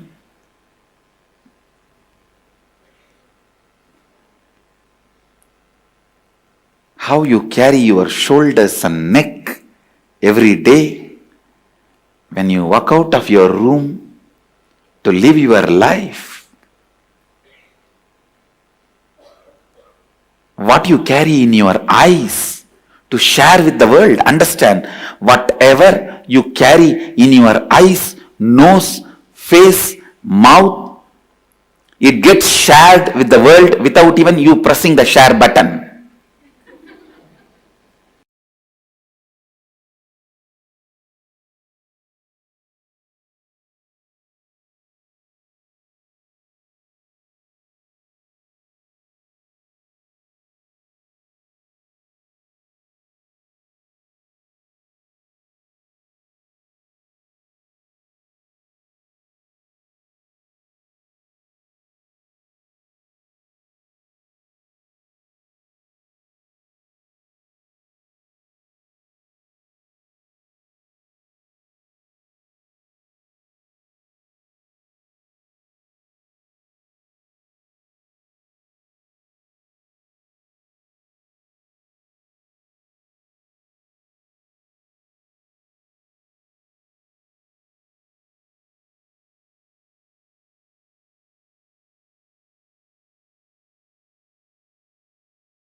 Kundalini Shakti is a cosmic energy, the source of all of us, in which it is the latent inner potential of us. That is the energy through which we all function. That is like, let's say, let's use a word that's like a fuel that runs our lives inside of us. But what starts happening is this Kundalini Shakti, unfortunately, most of us are not even aware that this science exists. And even if some of us are, we do not have a right source to access to awaken this Shakti in us. Think about it. There are today, if you want to learn yoga, where will you go to learn the authentic yoga? If you want to learn about Kundalini itself, where will you learn about Kundalini? You have hundreds of options in front of you, correct? Go YouTube, you will see beer yoga, you will see goat yoga, you will see all sorts of yoga. But how sure are you that what you're doing is something good? How sure are you that the source from which you're receiving is an authentic source? Unfortunately, that's a big question that many of us are stuck with today. We feel like there's absolutely nowhere that, the authentic information is unavailable. Swamiji has done something phenomenal for this, for resolving this, where all of us can actually get access to the authentic knowledge, which is authenticated through 4 types of pramanas, like evidences, 4 aspects of evidences. The first is Shastra Pramana. Shastra Pramana is a scriptural reference, like where from the ancient scriptures, you find how these techniques, these are not something new, but what has been told in our Hindu scriptures thousands of years back itself. Next is Apta Pramana. Apta Pramana is scripture, it is references from the Puranas, like where the enlightened beings, enlightened masters, our rishis, have lived these sciences and they are radiating these sciences. And therefore, it is time tested. The people have been able to live these sciences. And Atma Pramana from Swamiji's own personal experience, where Swamiji himself has experienced it, and Swamiji is manifesting from his very experience and showing to us that it is possible even to this day. And Pratyaksha Pramana, empirical evidences from the modern day science, as much as the science is able to catch up with. So these are the 4 types of pramanas. That is why everything. How many of you have done Nithyananda Yoga? Oh, if you have not done, definitely you've got to try it out. Because if you're someone who is a person very concerned about your fitness, you follow a proper routine, even if you're willing to follow Nithyananda Yoga, Swamiji has given 12 different components for yoga. It's not just asana, not just the pranayama. Usually yoga includes just the breathing and the poses, like the asana and pranayama alone. But the Nithyananda Yoga has 12 different components. Asana, bandha, pranayama, and aushada. Like this, there are 12 different components for every asana. Japa, mantra.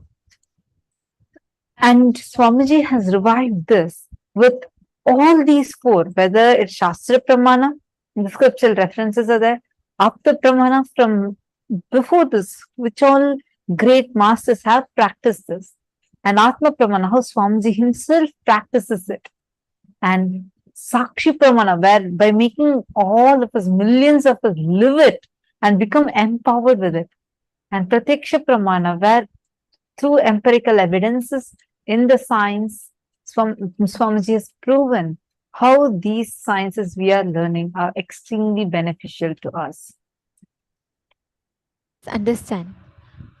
Kundalini energy, the experience of Kundalini Shakti, the latent inner potential energy in us. This science is something unique to Hinduism.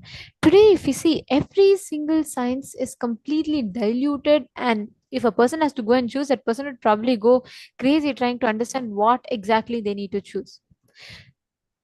Kundalini energy is such unique science which All religions look for awakening, and Hinduism has already mastered the science of awakening this, the experience of Kundalini Shakti. Now, why are we talking about this? Because please understand, when you sit in the darshan, in the presence of Devi Parashakti, the divine cosmic energy, the Kundalini Shakti in you gets awakened. The experience of Kundalini in you is awakened, and you start being able to harness the experience to practice that highest form of energy of Devi Parashakti. Now, every one of you that are here, it's important that we understand about this energy experience of darshan, what happens during darshan, and how we can awaken our highest potential. What is the science of Kundalini?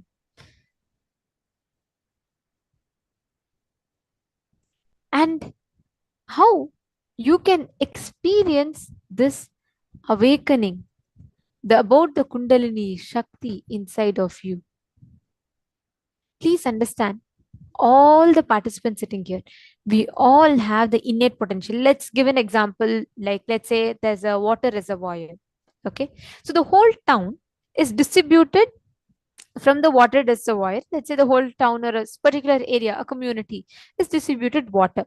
Now, if there is a block in the pipeline, what happens?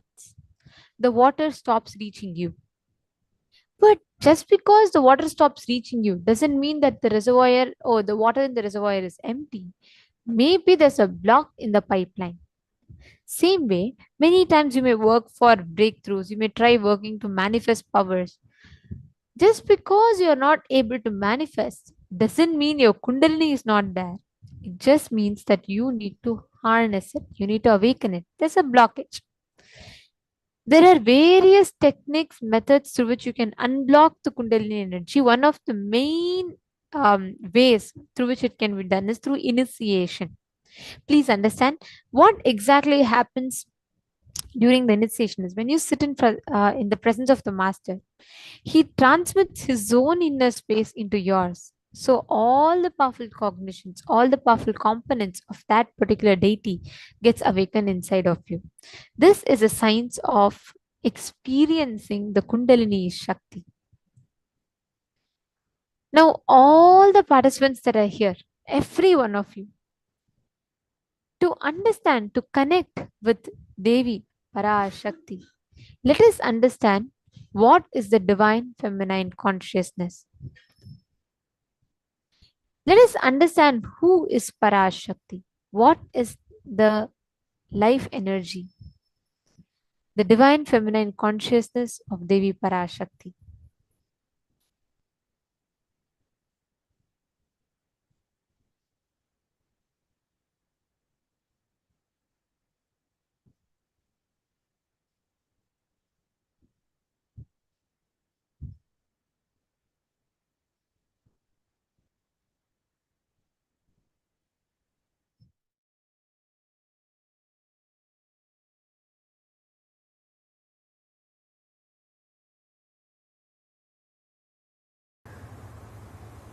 Today's subject is Awaken the Sacred Feminine.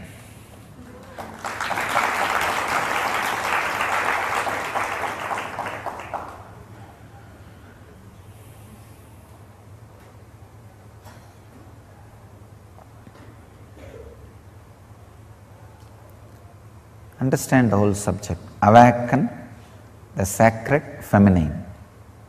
All three are unique words. Only feminine energy can be given the word sacred. Have you ever heard sacred masculine?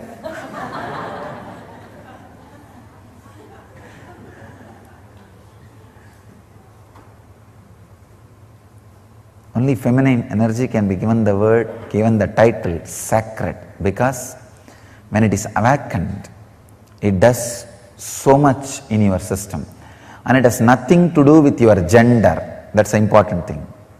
The gender, male or being female, nothing to do with it. It is something to do with your inner quality. And next word, awaken. Only the feminine energy, sacred feminine, need to be awakened. You already have too much masculine. The whole world is suffering with too much masculine energy. If at all politics can be handed over to women, so much good would have happened to the human society, human civilization. Unfortunately, see, if it was handed over to women, it would have been completely family-based civilization. So naturally, everybody would have had their basic needs. All the basic needs would have been supplied to the whole world. Only the feminine energy need to be awakened. Only that can be called as sacred. Let me define the sacred feminine. Understand? The extraordinary creativity. Creativity will never be possessive. There are two kinds of civilization. Creativity based civilization, agriculture based. Possessive, possession based, money based. Sacred feminine means extraordinary creativity in any field.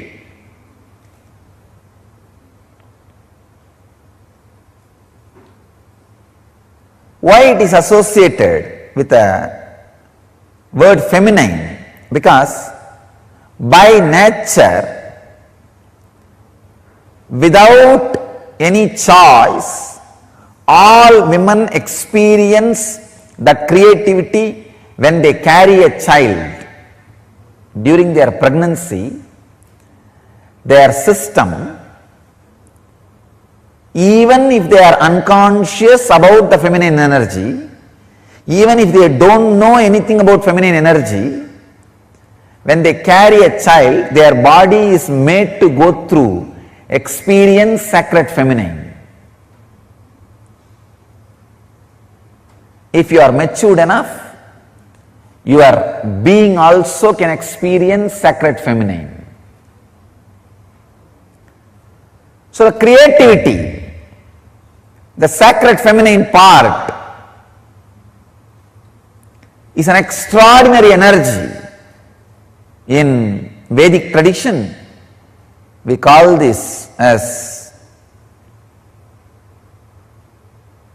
Matrurupena Samstita.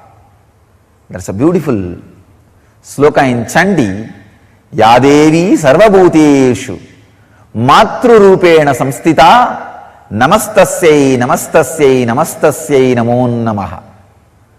O Devi, who is residing in all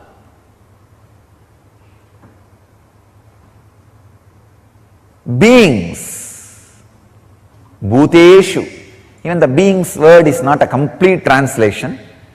Whatever exists, Sarva Bhuteshu, Matrurupena Samstita, in the form of ultimate creativity, Mother, Matrurupena Samstita, who is residing, Namastasyai, Namastasyai, Namastasyai Namo Namaha. I bow down, I bow down, I bow down, I surrender. It's amazing stotra. The Vedic tradition, there are two literature, 700 slokas, which can directly give you to enlightenment, lead you to moksha. One 700 sloka is philosophy, Bhagavad Gita. The other 700 sloka is technique, Chandi, Sabdasati, which can directly lead you to enlightenment just by reciting. Nothing else need to be done. See, Bhagavad Gita is linguistic importance. Understand, try to practice. Chandi is phonetic importance. Just reciting. Nothing else. Just reciting. It can lead you to enlightenment. In Bhagavad Gita, it is more working like a light-based. Means if you read, understand, cognitive shift, and experience enlightenment. Here, with Chandi, It is working on sound, just a very phonetic sound. Chant or listen, enough. Work happens inside you. They call it Saptasati, 700 on Devi, the sacred 700 verses on Devi. That is the ultimate sound vibration. I can tell you, I have read lakhs of mantras, but nothing like Chandi. Nothing like Chandi. When you recite, you can feel inside your body that creativity getting expressed. The sacred feminine getting awakened. And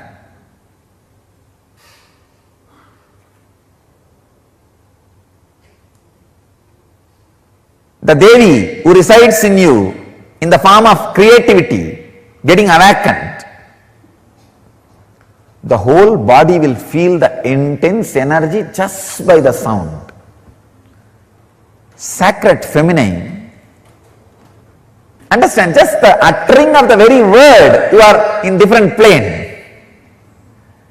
Your mood is different.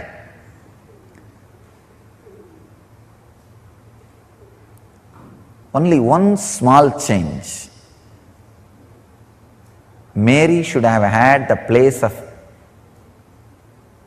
Devi or Mary Magdalene. In these two, any one, Mary Magdalene should have had the place of Radha in Christianity. The whole world would have been different. The whole world would have been different. Either the place of Devi Parashakti or the place of Radha was given openly. Of course, there are mystical tradition in Christianity still gives the place of Radha to Mary Magdalene and gives the place of Devi to the Mary, mother of Jesus. Still there are mystical traditions, but not the mainstream.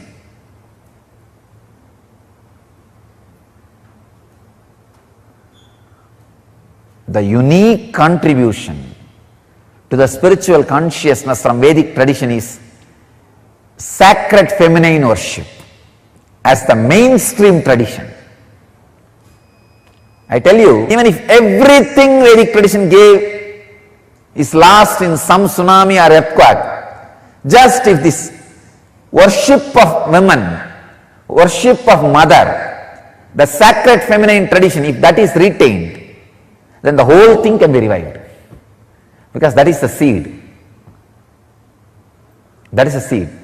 Hinduism has at least 10,000 subsects. I can say at least. Because each master is one sect, one sampradaya, one tradition. Hinduism has at least 10,000 sampradayas. I am saying at least. If all sampradayas are lost for some reason, only this one sampradaya, the Devi worship, mother worship, is retained, I'll tell you, whole thing can be brought back. Because the whole thing is centered on this one, mother worship. Mother worship carries the blueprint, the hologram of the whole Vedic civilization. Just this one book, this 700 sloka. All the Hindu Sanskrit literatures, Vedic Sanskrit literatures, if we put together, it will be at least 10 million, at least 10 million slokas. Means crore, I am saying minimum. Because Mahabharata itself is 100,000, 1 lakh. Like this, surely we have thousands of books. At least 10 million we have. If all the 10 million lost except the 700, this Chandi, the verses on the sacred feminine energy, I tell you, the whole Hindu tradition can be revived. The whole Vedic tradition will come back.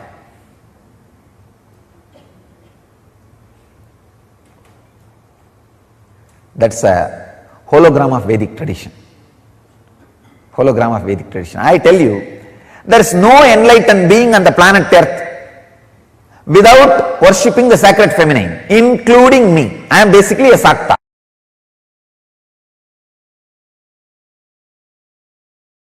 Yadevi sarvabhuteshu maya rupena samstita namastasyai namastasyai namastasyai namo namaha.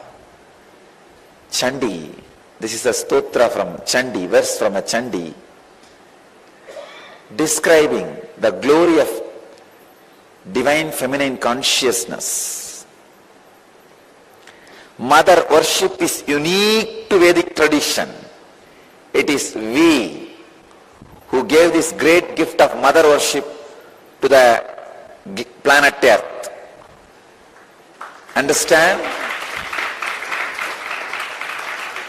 No other religion dared first, or still many don't dare worship the mother aspect of God, the mother dimension of God.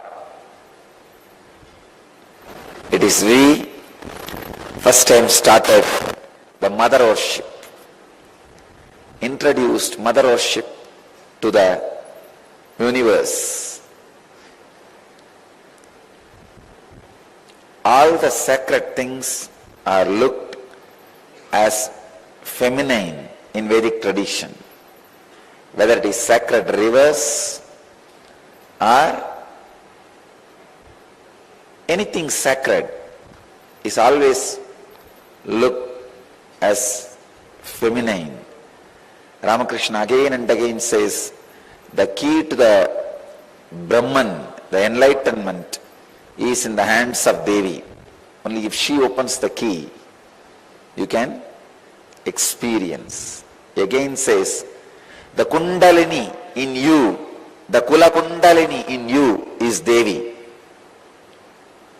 Only if she awakens in you, you will experience the highest consciousness.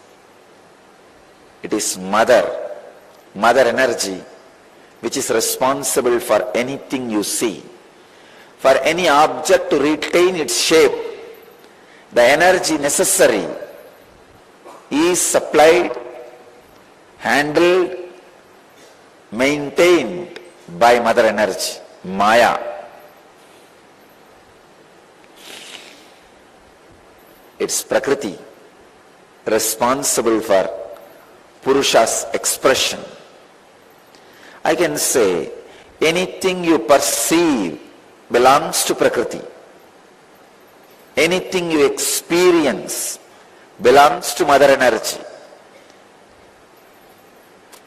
That is why even Padakas are regarded and respected in Vedic tradition as Padaka in Achiyar. It's a feminine Devi. Even if your Guru is in the male body, Guru's Padakas are feminine energy.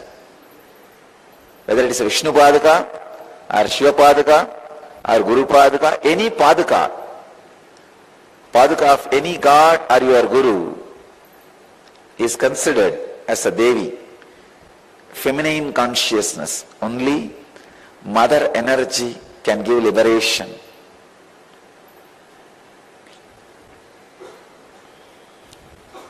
I can say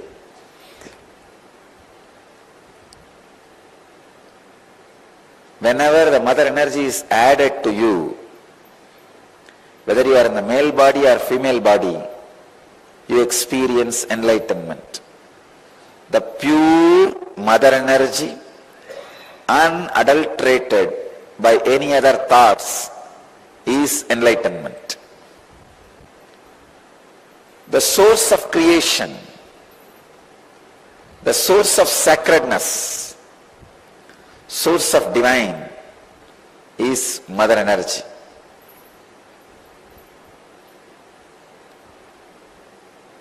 Whenever Kundalini awakens in your body, you experience a unique feminine consciousness.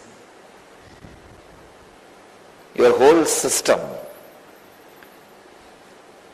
expresses a unique feminine mood or the feminine feeling, the mother feeling, you give birth to yourself.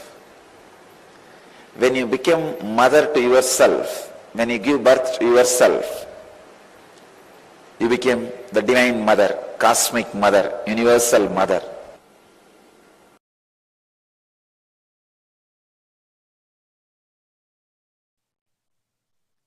Cosmos not only reveres,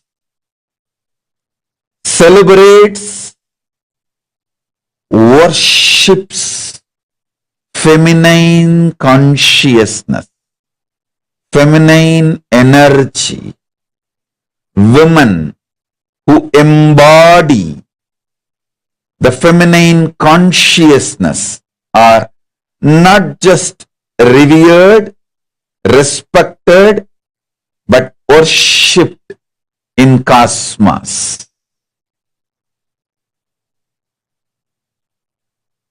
Vedas and Agamas, the Hindu tradition,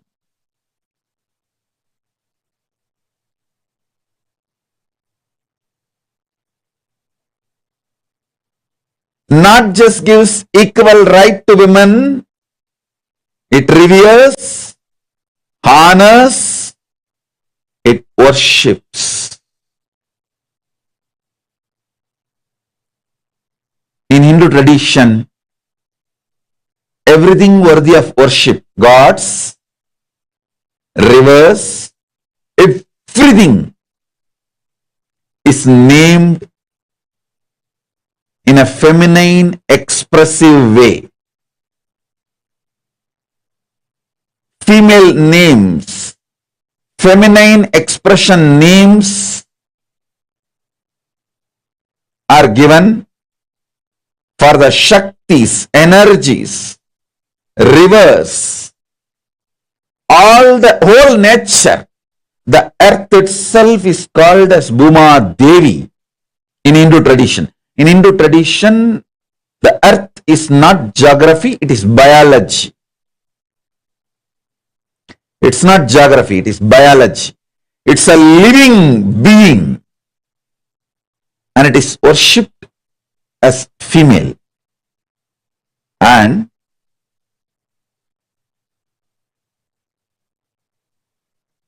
all rivers, Ganga, Yamuna, Saraswati, Narmada, Sindhu, Kaveri, other than Brahmaputra, one river as exemption, all rivers are given feminine name. Hindu tradition is the oldest tradition worshipping divine in the form of woman, female form, Devi. Hinduism has a separate sampradaya called Shakta Sampradaya. Worshipping feminine energy, worshipping the highest source of the universe in the form of woman, worshipping God in the form of woman is in Hindu tradition. I tell you, it's not that just Hinduism gives equal right to women. Hinduism reveres women, honors women,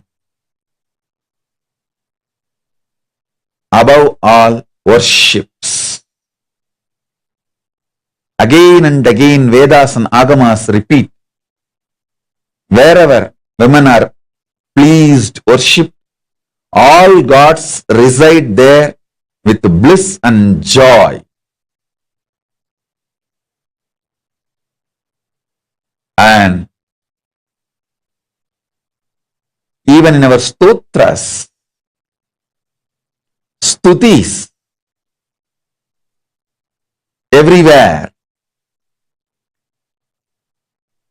the Hindu literatures, whether starting from the Vedas, Shri Suktam, Devi Suktam, Durga Suktam, Saraswati Suktam, or the Upanishads, Tripura Upanishads. There is a set of Upanishads called Tripura Upanishads, where elaborately the Shakta Sampradaya, connecting with the cosmos in the female form, is established as a spiritual tradition and science. Please understand, Hinduism is cosmic science, not just set of beliefs. It's a cosmic science. So beautifully,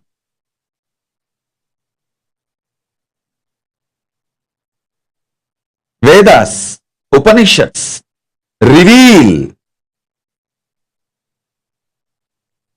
connecting with the cosmos in the form of feminine consciousness, in the form of female energy as woman, mother.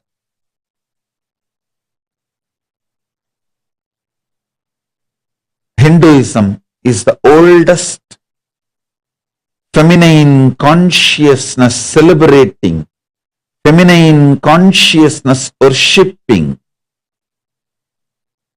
tradition.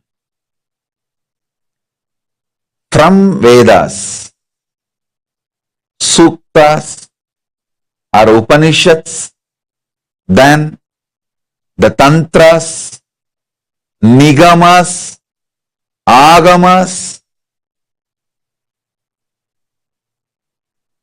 Puranas, everywhere Hinduism reveres, respects, honors, above all worships.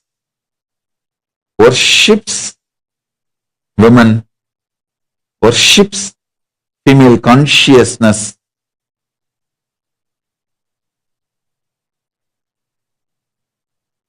worships feminine energy. So, on this International Women's Day, let's celebrate, honor, worship the feminine consciousness.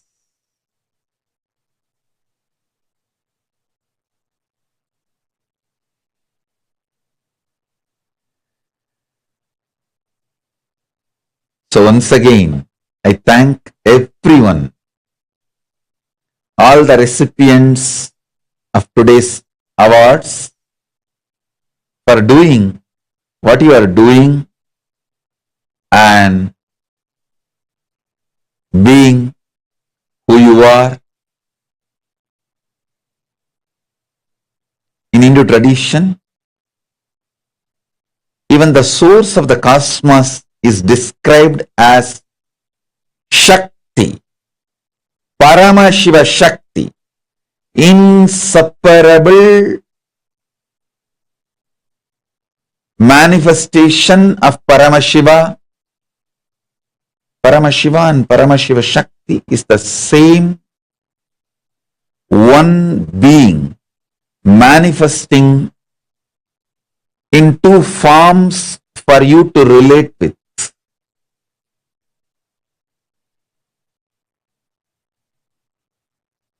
It's one being in two forms. So understand,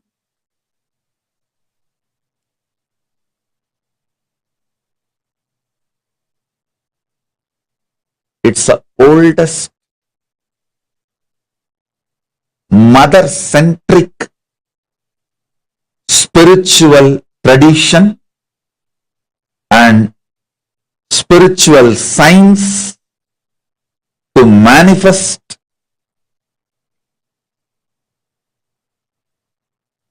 all the great things of the cosmos, all the best things of the cosmos.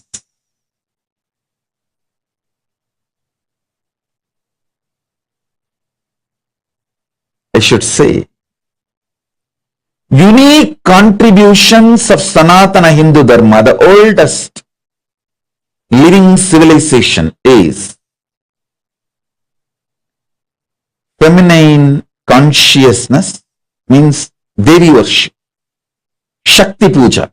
Shakta Sampradaya, and the signs of Nijavatara and Archavatara, where the gods, goddesses take form as the human being or the form as the deity.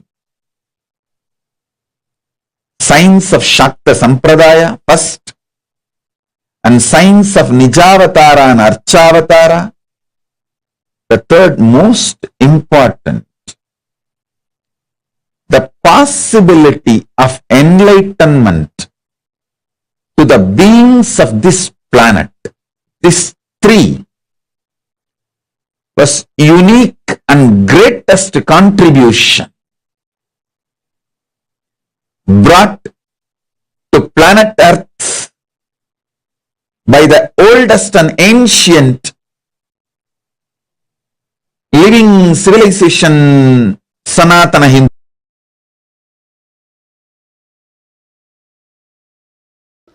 Please understand, first and foremost relationship is mother.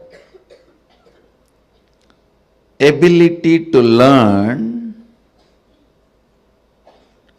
even idea to relate starts with mother. How to relate starts with mother. Understand? Your idea to relate, your ability to relate starts with mother.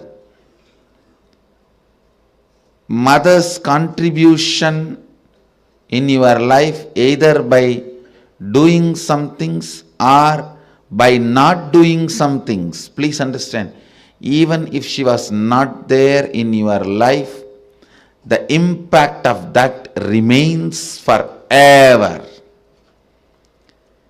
Either she is there or not there, her impact on you remains forever.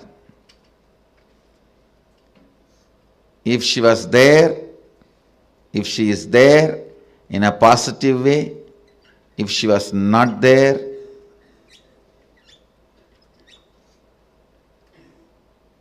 her absence impacts you forever, I tell you.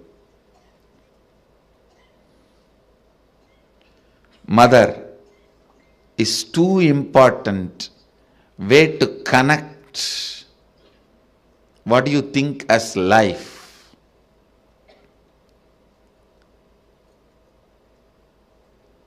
In Vedic tradition, our rishis were aware. Your ability to connect with the mother should be directed to cosmos. It should inspire.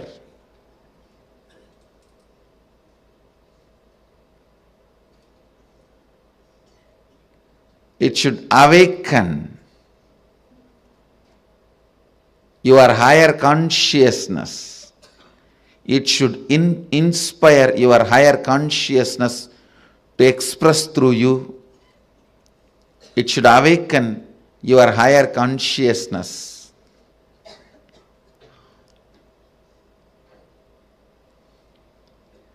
Connecting with life as mother is the most sweetest, most beautiful, most easiest form to ever connect.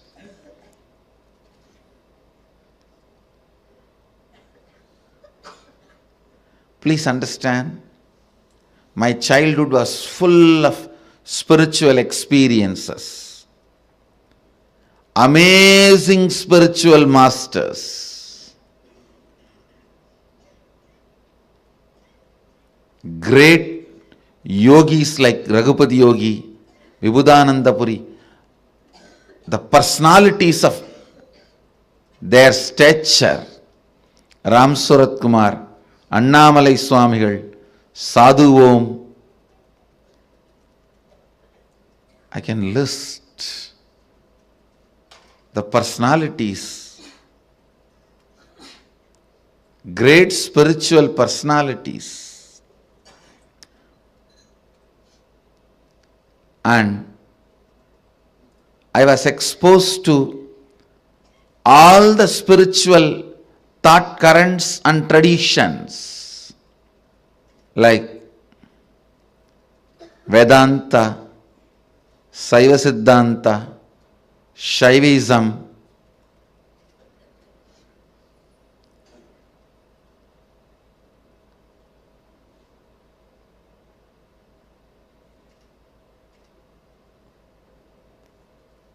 even the thought currents of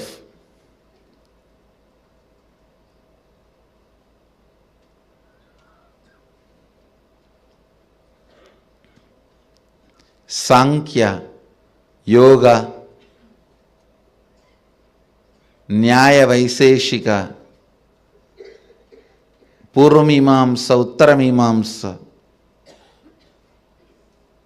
various yogic sampradayas. But I tell you, I found most easiest, most powerful, most inspiring, most exciting way to connect with life as the form of mother. It's mother worship. I myself chose. After being exposed to so many spiritual masters, experiences and philosophies, I tell you, if you want tremendous peace and healing in your inner space, choose mother worship.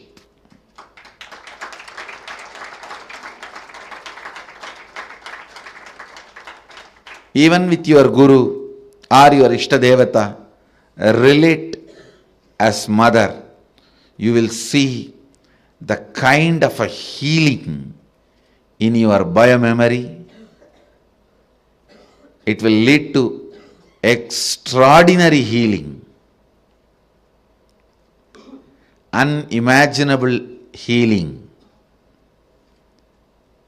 extraordinary completion, unimaginable completion. Blessed are those who had responsible mother till you became 14. Actually, till 14 only you need. Till you become physically matured, you need mother. Blessed are those who had life around their mother till 14. I tell you, till 14 if you had mother living around you, living with you, then you know how to connect with mother. You don't need a separate lesson. Connect with the divine the same way.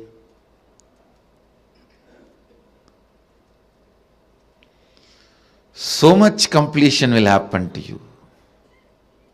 So much means really, really so. People will experience so much motherliness from you in everything, I tell you.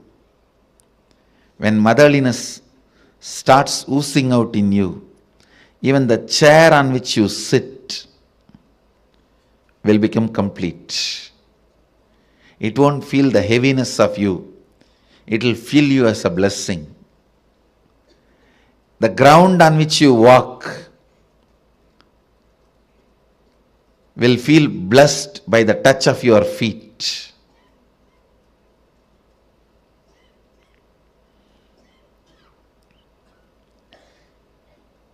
The air you breathe will be blessed. People whom you see with your eyes will experience that love and compassion. I tell you, nothing can be compared to receiving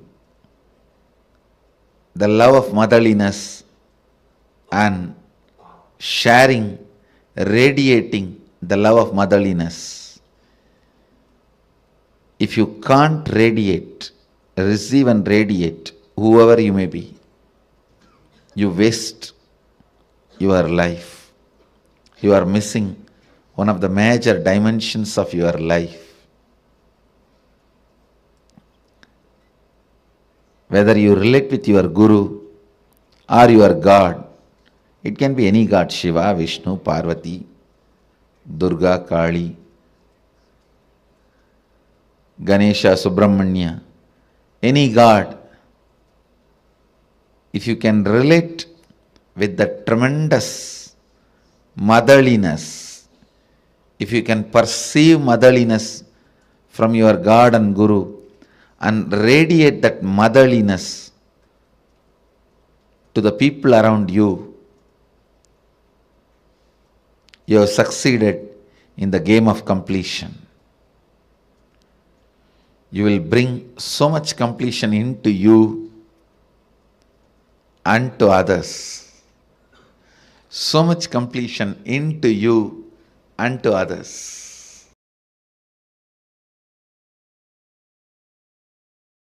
All spiritual groups in all religions have mother worship in some way or other.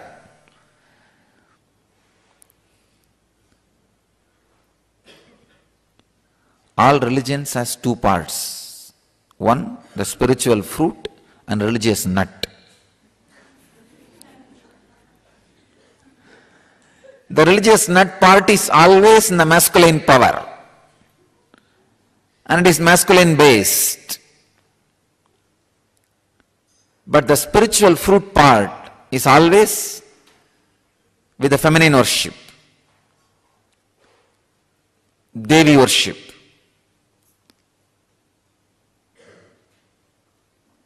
All spiritual groups, civilizations,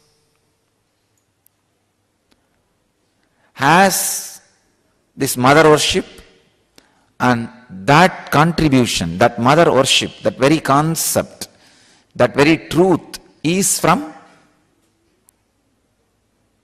Vedic civilization, Vedic tradition. All the rivers, all the sacred things of the nature, everything is feminine for us.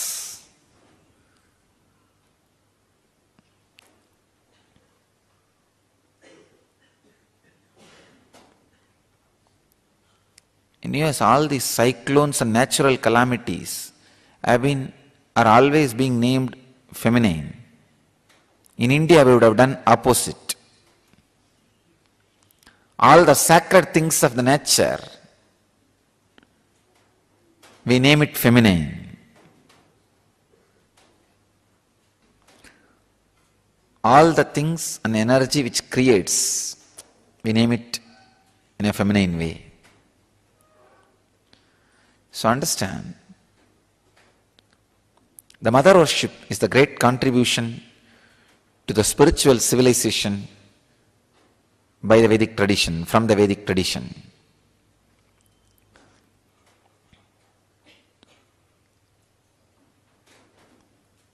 My message for Mother's Day is, whatever you mother, you will become that. If you are mothering violence, anger, low self-esteem, you will become that. If you are mothering superconsciousness, highest truths about you, you will become that. So decide on Mother's Day to mother cosmos in you. Start mothering cosmos so that you will become cosmic mother. If you mother the cosmos, you will become mother of the cosmos. The only way to become mother of the cosmos is mother the cosmos. Continuously mother cosmic consciousness inside you by unclutching. live these great truths by mothering it again and again and again. Mothering cosmos is what I call unclutching. Unclutching from ordinary things so that you can mother cosmos inside. The essence of mother worship is mothering cosmos in you.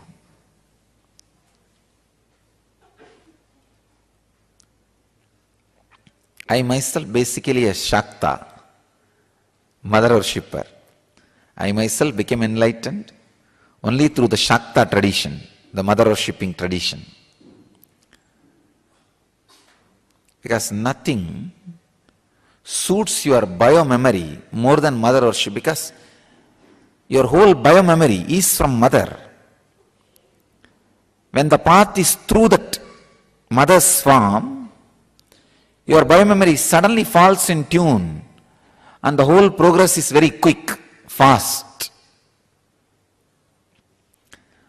Always the energy expression happens only in mother worship. In all other bhavas, attitudes, it takes a lot of time to experience the energy expression. It's Matrubhava, mother worship, makes the energy experience very quick and strong. You may be in the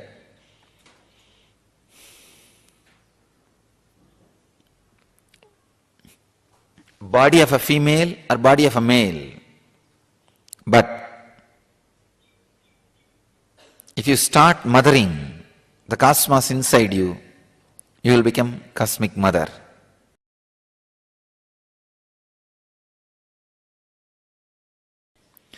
If you see each form of those 10 different dimensions, it represents one great principle, Kali, the principle of enlightenment.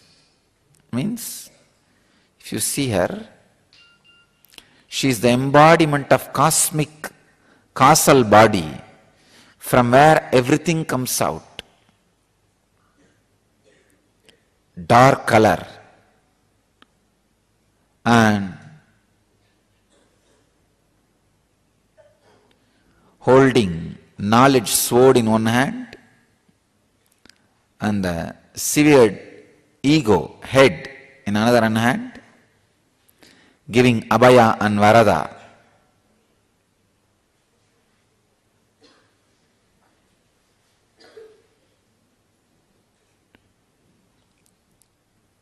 And wearing many severed heads on as a garland. If you continuously destroy your ego with the knowledge sword, it will come up with different heads. All the different heads which are severed, she wears as garland, and the final blow given to the ego, the final head which is destroyed, she holds in the hand.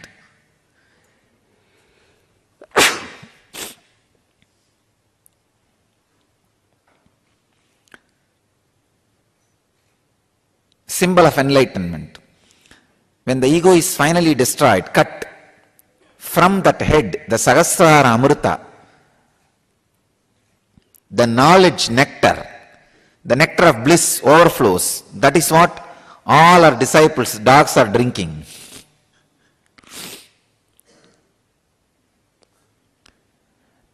When your ego is cut by the knowledge sword, she gives the boon and protection. Abhaya is protection, Varada is boon. Tara, Chinnamasta, all these are great expressions of different aspects of enlightenment. Mother worshipping tradition is enlightenment based tradition. It is not social laws. Understand? Always the masculine part of the religion is socio-political laws. what you should do, how many times you can marry, how many times you can eat, how many times you can do this. But the feminine part is enlightenment based tradition. All the secrets of enlightenment is kept in the feminine worship traditions. So whatever religion you may belong to, explore the feminine worship tradition part of that religion.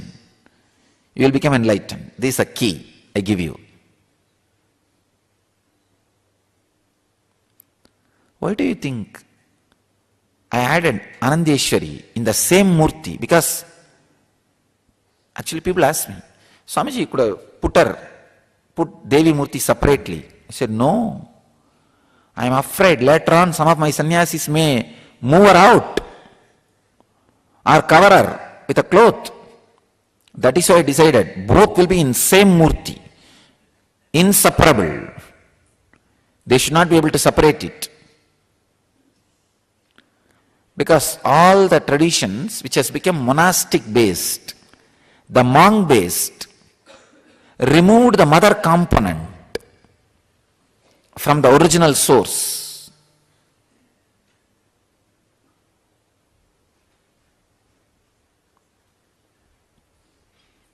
I do not want that to happen to my tradition. That is why I put Devi in the lap itself and took care. Always Shiva is holding with one hand.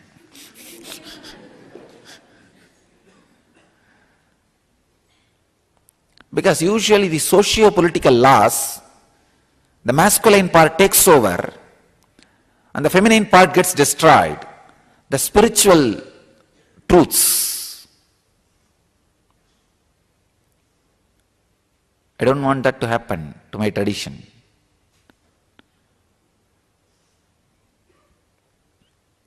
Mother worship is the source of enlightenment based spiritual traditions.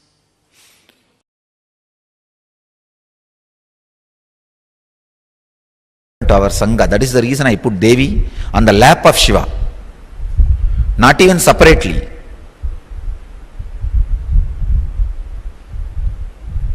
Because if the Devi's side is missing, we will become such a dry sannyas sampradaya.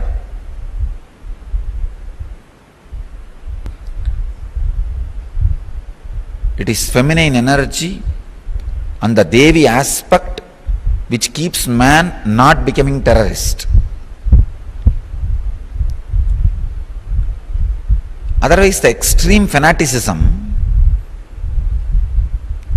added with the aggressiveness of the masculine energy does not bother about violence, lands into non-violence. Little bit of feminine touch, the love dimension added, people will not become violent, terrorists. They will be more loving, compassionate, caring, cultured.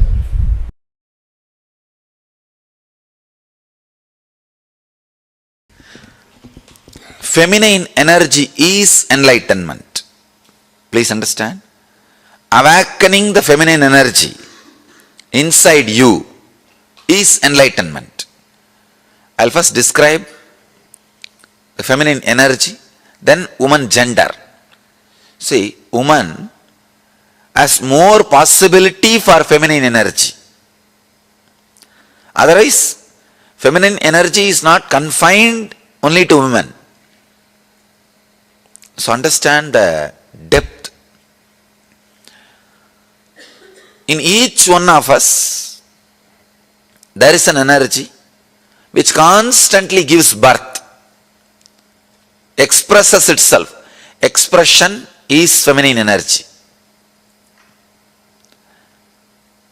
All the adjustments need to be made for the expression is masculine energy. Please understand. The place needed should be created. Means naturally the old has to be removed. The destruction. All that work is masculine energy's work. But the very expression is feminine energy's work.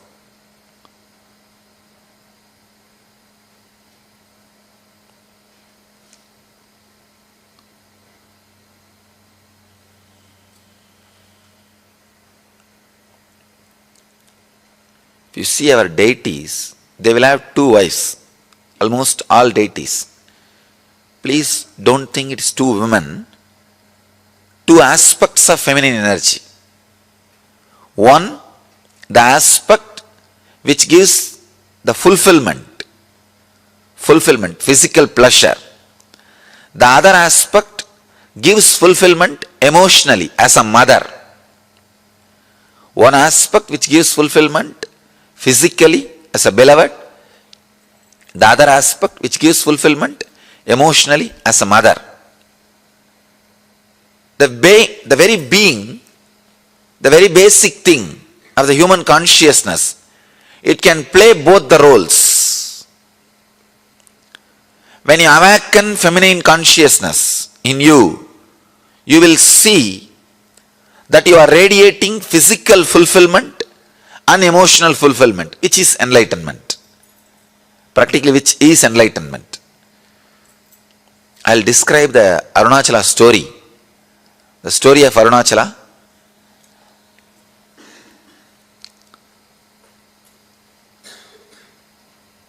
The whole Arunachala story is story of women, story of feminine energy. The story says that Devi was meditating and inside her being, the feminine energy got awakened. Please understand, not masculine. Feminine energy got awakened. She became Ardhanarishwara. The description exactly it says, in Devi, the feminine energy is awakened and she became Ardhanarishwara. Means half male, half female. You will be surprised. See, in male, if female energy is awakened and the description says he became half male and half female, perfectly alright. You can understand. But the story says, in Devi, the feminine energy, the feminine Shakti is awakened and she became Ardhanarishwara. Means, when a woman experiences fulfillment, she experiences her beloved aspect and mother aspect completely.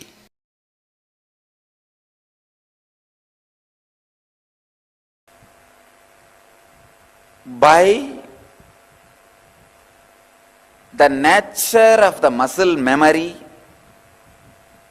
women are hardwired for the major three qualities which can lead them to enlightenment quickly, which is a basic necessity for enlightenment: receptivity, passivity, and the ability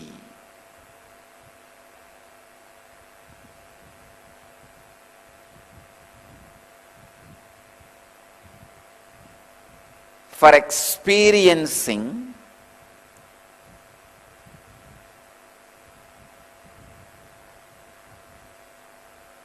the feeling connection beyond logic. Please understand.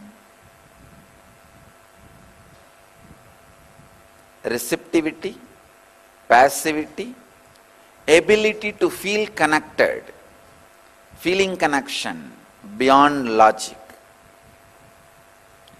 This three is part of the very biomemory of female body.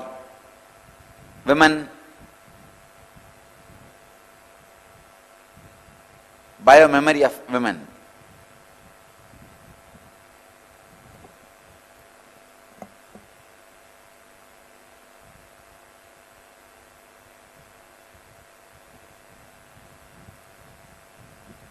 Receptivity, the ability to receive.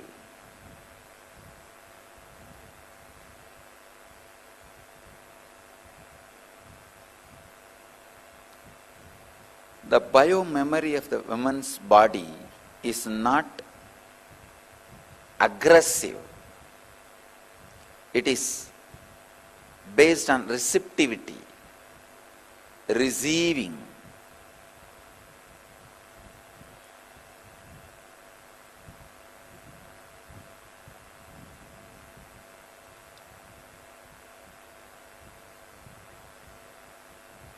It is not based on violence.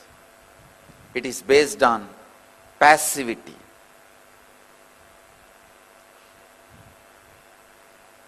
That is why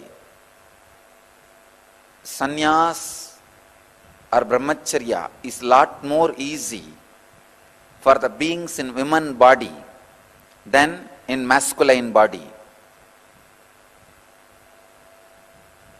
Even if you are in masculine body, when you experience the enlightenment,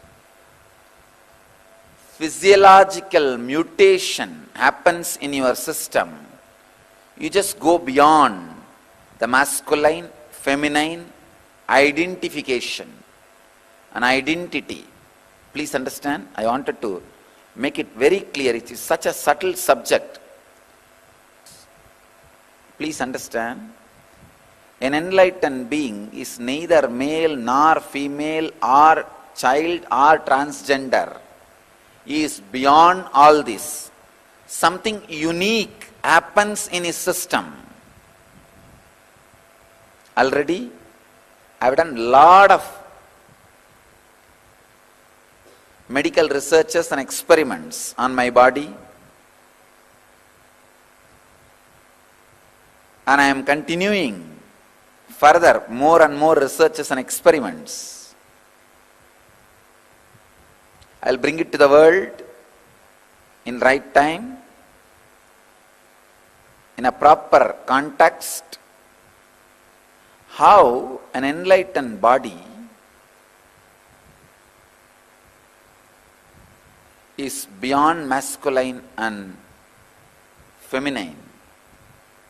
Because during the enlightenment experience, the physiological mutation happens. Please understand, during the Satori, first experience, psychological mutation happens.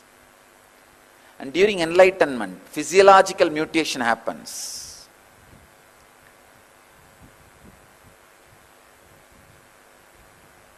Because in masculine body, feminine consciousness gets awakened. It gets awakened so strongly, the physiological mutation happens. Side effects and after effects of the physiological mutation, only I have studied. For last many years I have studied successfully. Now also I am continuing to study. I will present to the world when time comes.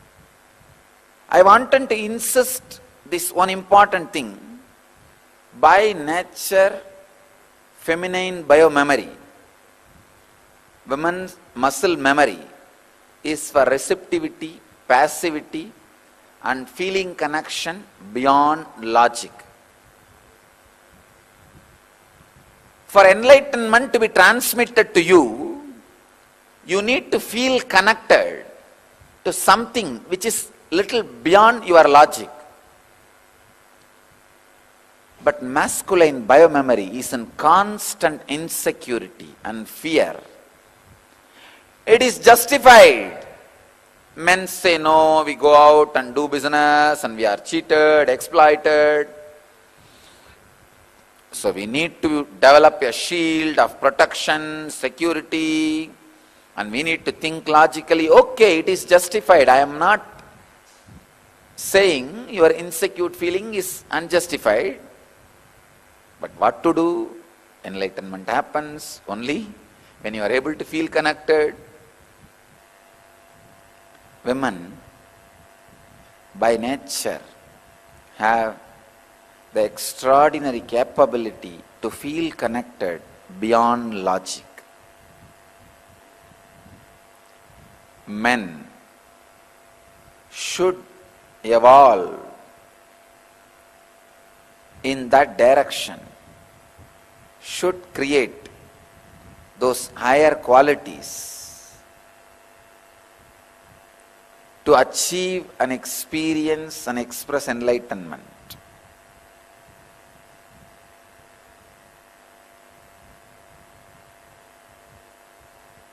Receptivity, passivity, feeling connection beyond logic are the basic requirement for you to radiate enlightenment, the complete fulfillment. When you are receptive, passive, just simple nature can give you enlightenment.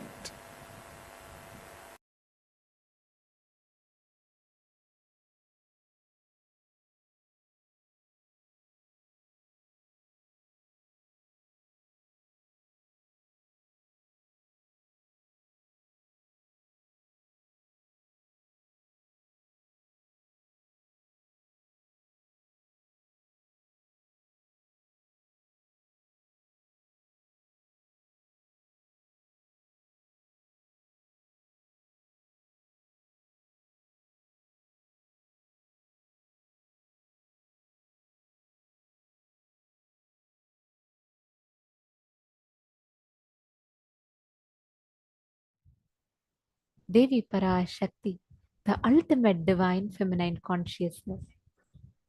Today, all of us, every one of us, are going to be having the darshan of this very form of Parashakti, Paramashiva Shakti. Every one of you that are sitting here, all the participants, we request each of you to post how excited are you all to prepare for today's session where we are going to be receiving the darshan of Devi Parashakti.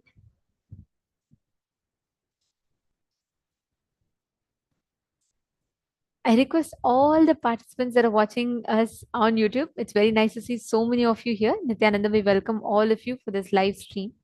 We request all of you to post in the chat. How excited are you all? And I'm also seeing many of you have already started posting the questions. Please do hold on. Right after Devi Parashakti comes, you all can post your prayers, your boons and blessings requests, and we will be receiving the darshan from Devi herself.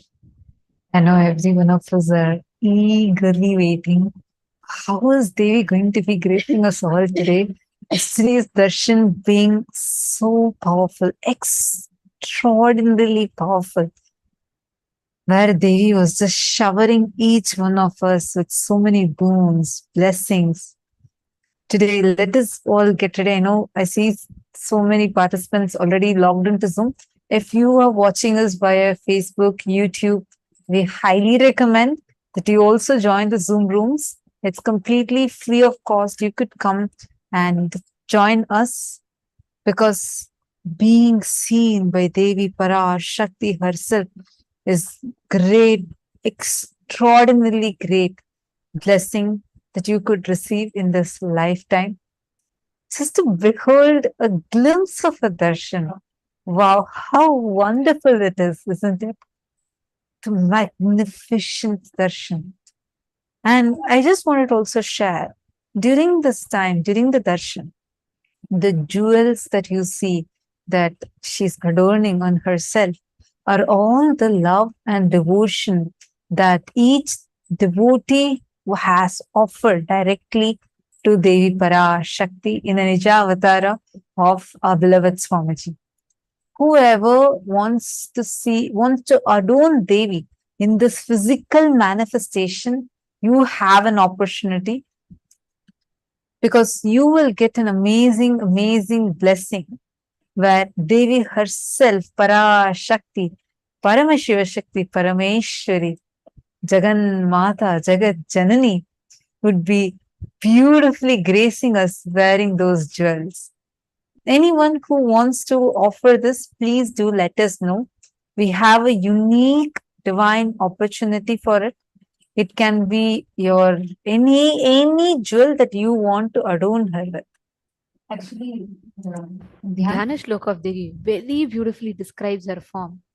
Sinduraruna Sinduraruna vigraham Vigraham Trinayanam trinayanam Manikya Mauli Manikya Spurat Mauli Tarana Taranayaka Shekharam Shekaram Smitamukhim Smitamukhim Apina Apina Bhakshoru Vakshoruham Panibhyam Manipurna Ratna Chashakam Raktotpalam Bhibratim Saumyam Ratna Ghadastha Rakta Charanam Dhyayet Paramambikam.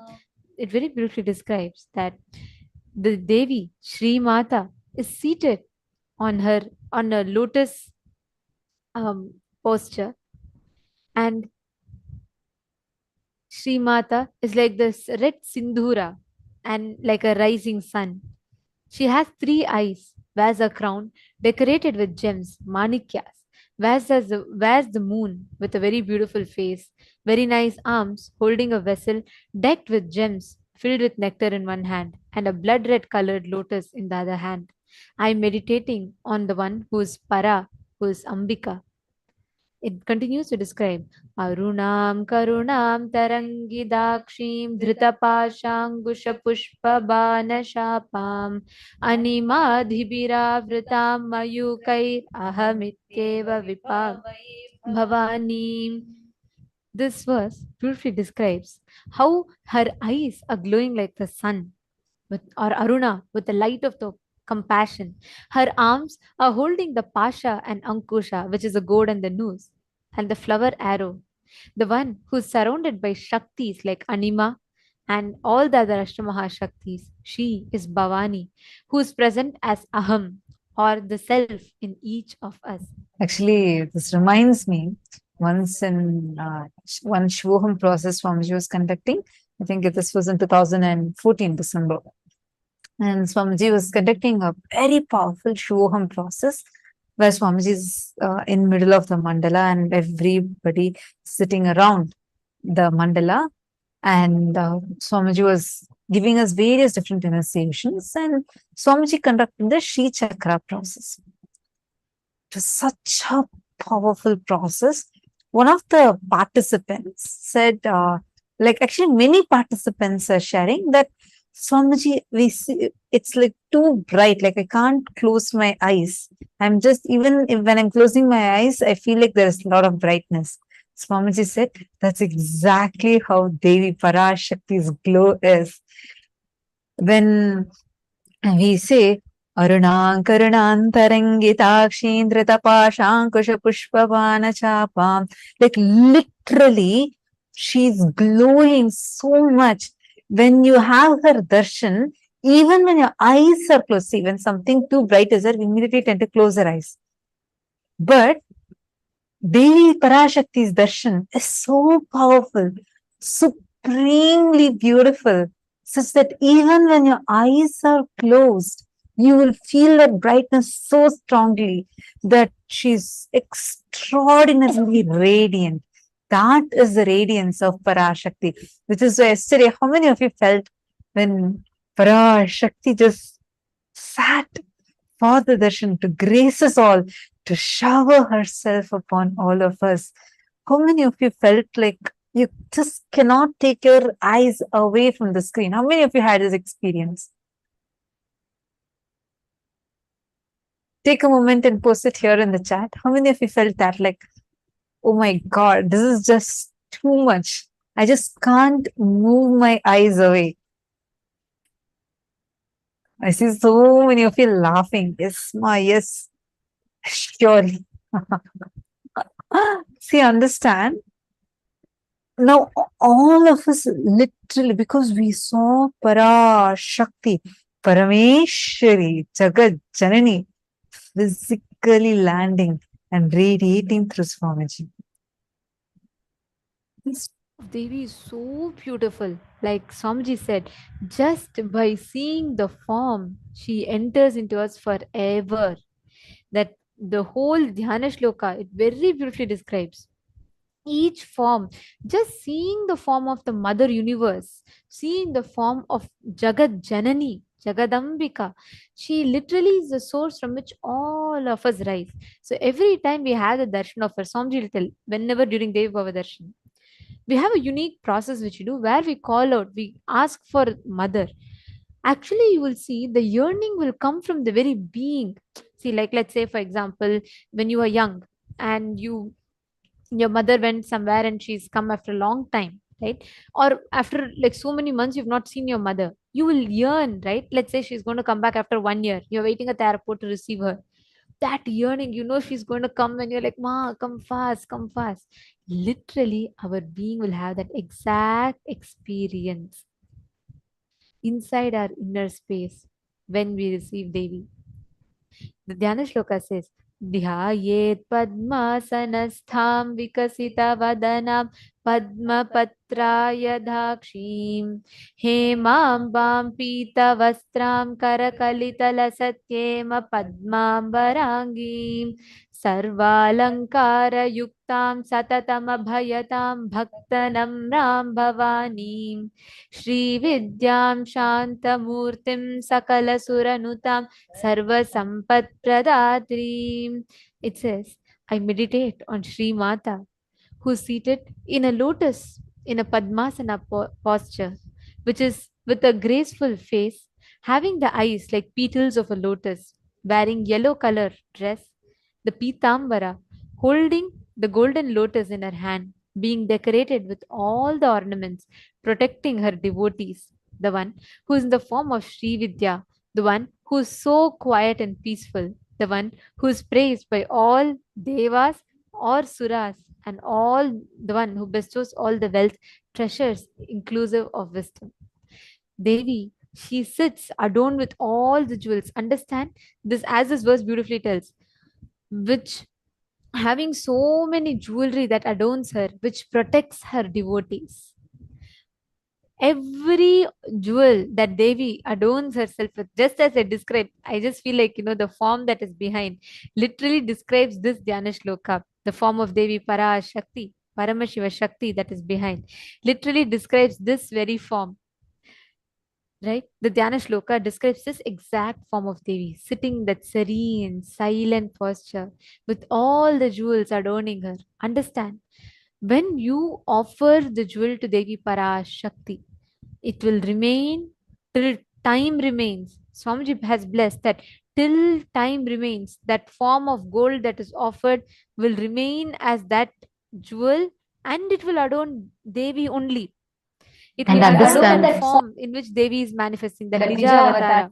and understand when you offer anything to Parashakti, as long as Parashakti is blessing you by accepting that offering, those many yugas, you will get to be in her loka directly at her feet. Understand? This is like a direct, have you all heard of this wormholes? Like where in space, if you had watched this interstellar movie, after Swamiji told in the last program, definitely you'll be knowing what I'm talking about, right? Where it reduces the space and time by few million light years.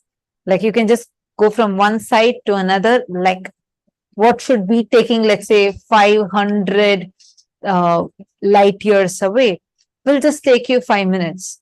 So, like that, we are having literally Paramashiva Shakti, Parameshwari, just landing for us.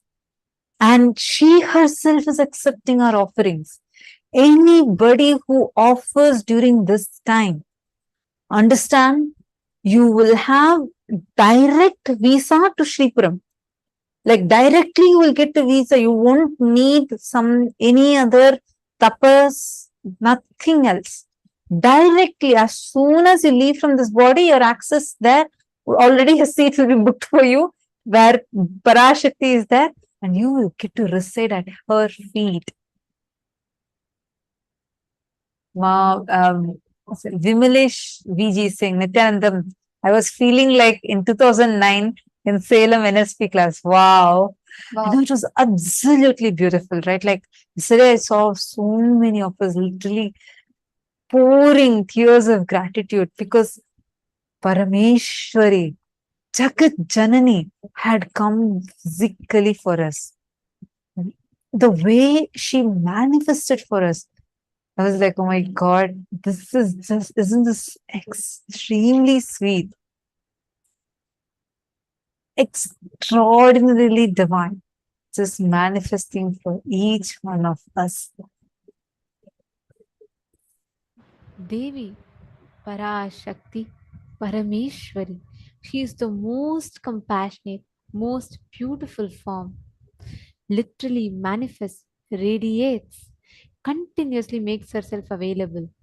Understand, to this form, anybody who offers their whatever they want, she literally accepts it. Imagine a mother, whether you give her, if you see the small kids, right, they will just write some small drawing and they'll just go and say, mom, this is for you as a gift. Even that one she'll take carefully and she'll say, oh God, this is my son's gift to me, my daughter's gift to me, and she'll keep it safely. Imagine the cosmic mother, whatever you offer to her, even if you offer, even if you think this is all I have, that one offering she will accept, she will cherish, and she will keep it with herself. So please understand, every one of you that are sitting here today during the darshan, any one of you that want to offer your jewelry to Devi Parashakti, you want to gift to Devi Parashakti, you want to offer out of your gratitude to her, you want to adorn her. Yesterday, so many of you posted how you saw the beautiful anklet on Parashakti's feet, how you saw the beautiful necklace. Each time when Parashakti comes, right, all the jewels that she's um, wearing, each of the jewelry piece is offered by a devotee, and as long as she wears it, for the time eternity that the jewel exists, the devotee will be getting that whole punya. That is why this verse very beautifully says, sarva alankara yuktam satatam abhayatam bhaktanamram bhavani. It says that all who the one who is decorated with all the ornaments and protecting her devotees, as long as that ornament sits on her, that devotee, she herself personally goes and protects. Understand, every single one of you that have had the experience of yesterday's darshan, make any offering from your side. Understand, when you offer, whatever you offer directly reaches the feet of the divine. Understand, that will only open you up to receive the blessings. The participants, viewers who are willing to offer any of your jewels, ornaments, anything as your offering of gratitude, love, devotion to your mother, the cosmic mother, Parashakti herself, Devi, Parameshwari, Jagan Mata. Whoever wants to make any offering, please let us know, because this is going to be like we are going to be choosing the people. The opportunity is open and available for all, but it's more of first come first serve basis. Whoever is going to be signing up immediately, you will be reached out immediately and you will be provided the way how you could do the offering. And please make sure to fill up the form right away, as this is going to be directly enabling you to adorn Parashakti physically in this physical form itself. Understand? The whole darshan, Parashakti Akashic Readings. Yesterday, Devi told, right? She herself is manifesting and she will give only boons.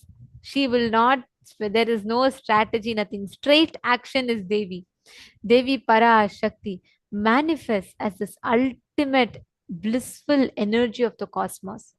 Every one of you that wants to offer the jewel, any one of you that want to offer to Devi Parashakti, you all can head to events.kailasa.org/payment, and you can sign up, you can choose and understand whether you want to offer your ring, you want to offer an anklet, you want to offer anything that you want to offer. You can go ahead and sign up.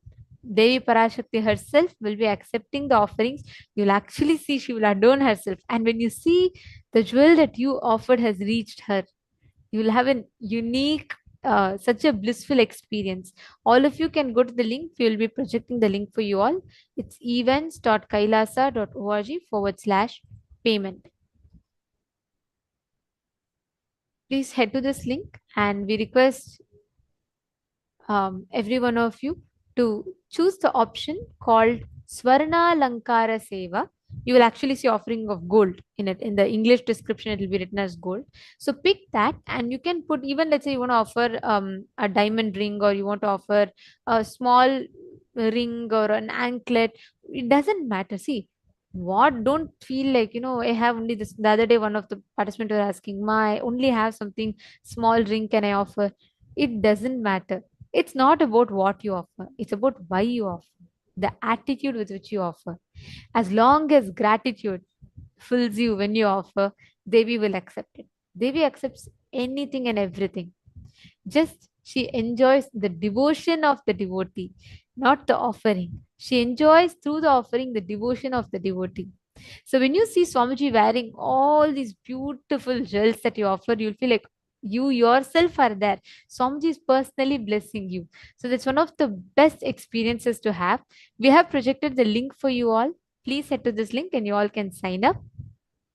Any of you that want to offer, even if let's say you don't have, like, not necessarily able to take a step towards jewels, but you feel like you really want to offer something to Devi Parashakti, go ahead. You all can sign up in this link and fill the form to offer Guru Dakshina or Pratyaksha Pada Puja.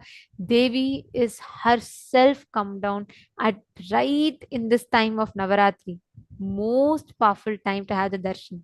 So do not miss.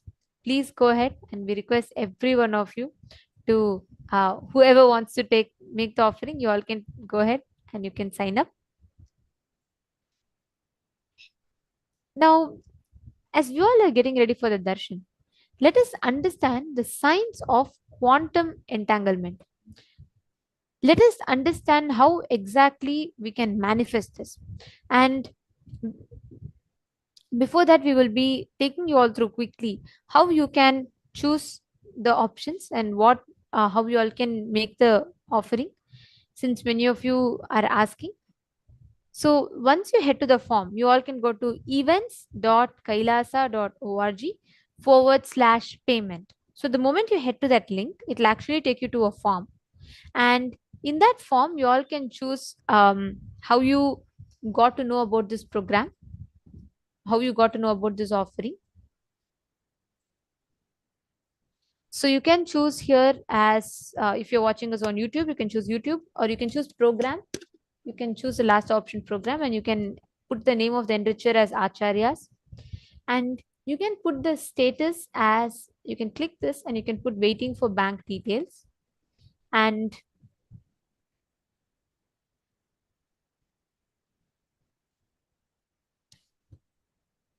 here you all can choose the purpose of the transfer.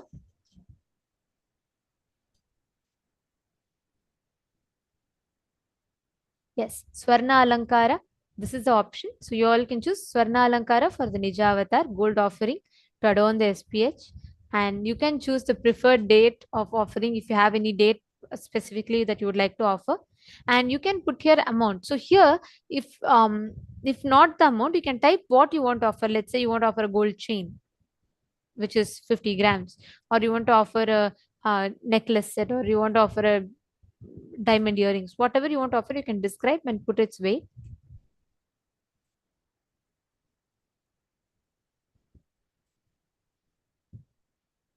And The next one is a payment commitment date, which means in this you can go ahead and put by when you will be able to make that offering. Like, is there something that you want to do? Is there something that you need to do before that? So even if you have an intention to offer, please do fill this, and our team will be able to reach out to support you and how you can make this offering. Please understand, literally, Devi Parashakti herself is accepting this offering. It's a once in a lifetime experience. It's once in a lifetime opportunity to offer to her. And the moment you offer, till the time sun and moon remains, till the time time remains, till the end of time, you will be having that blessing forever. That's why Swamiji tells that the moment you make that offering, right, that punya remains in you as long as Devi gives and blesses, as long as that exists, till the end of time, the whole punya will come to you. So do not miss this. Is one of the bestest offerings to make, especially when you see Swamiji wearing that jewel. You will feel that whole blessing showered on you. You will literally be able to experience it, seeing how Swamiji is wearing, accepting your offering. Now, any one of you that want to make the offering, please take a few minutes, fill it up. And even if you have some questions, let's say you didn't understand or you want more clarification, please feel free to post that in the comments in the chat, and our team will reach out to you. Even you want to offer but you don't know certain procedures, you have doubts, fill the form. Go ahead and fill the form, and our team will reach out to you for you to guide you further. Now, as we all are preparing for the darshan, let us understand what exactly happens during the darshan. The science of quantum entanglement. What is exactly darshan? What do we experience during the darshan? And how we can manifest that ultimate experience of entanglement during the darshan?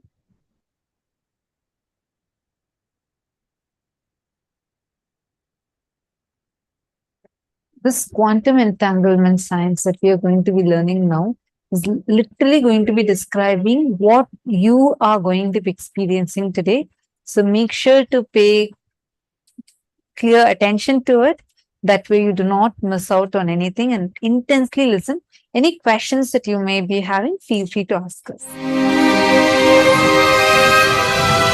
When people talk about the universe, they usually mean the vast expanse of space, billions of light years across. However, there is another universe, an unseen world that governs everything we see. When we go down in size, trillions of times smaller, to the microscopic world, the rules are much less intuitive than the ones we're used to from the large-scale world. The magic of the microscopic universe begins at about a 10/1000th of a meter, or the size of an atom. Matter behaves so differently at this level that scientists have developed an entirely new set of rules to describe what's going on. They call it quantum theory, and what it says is extraordinary.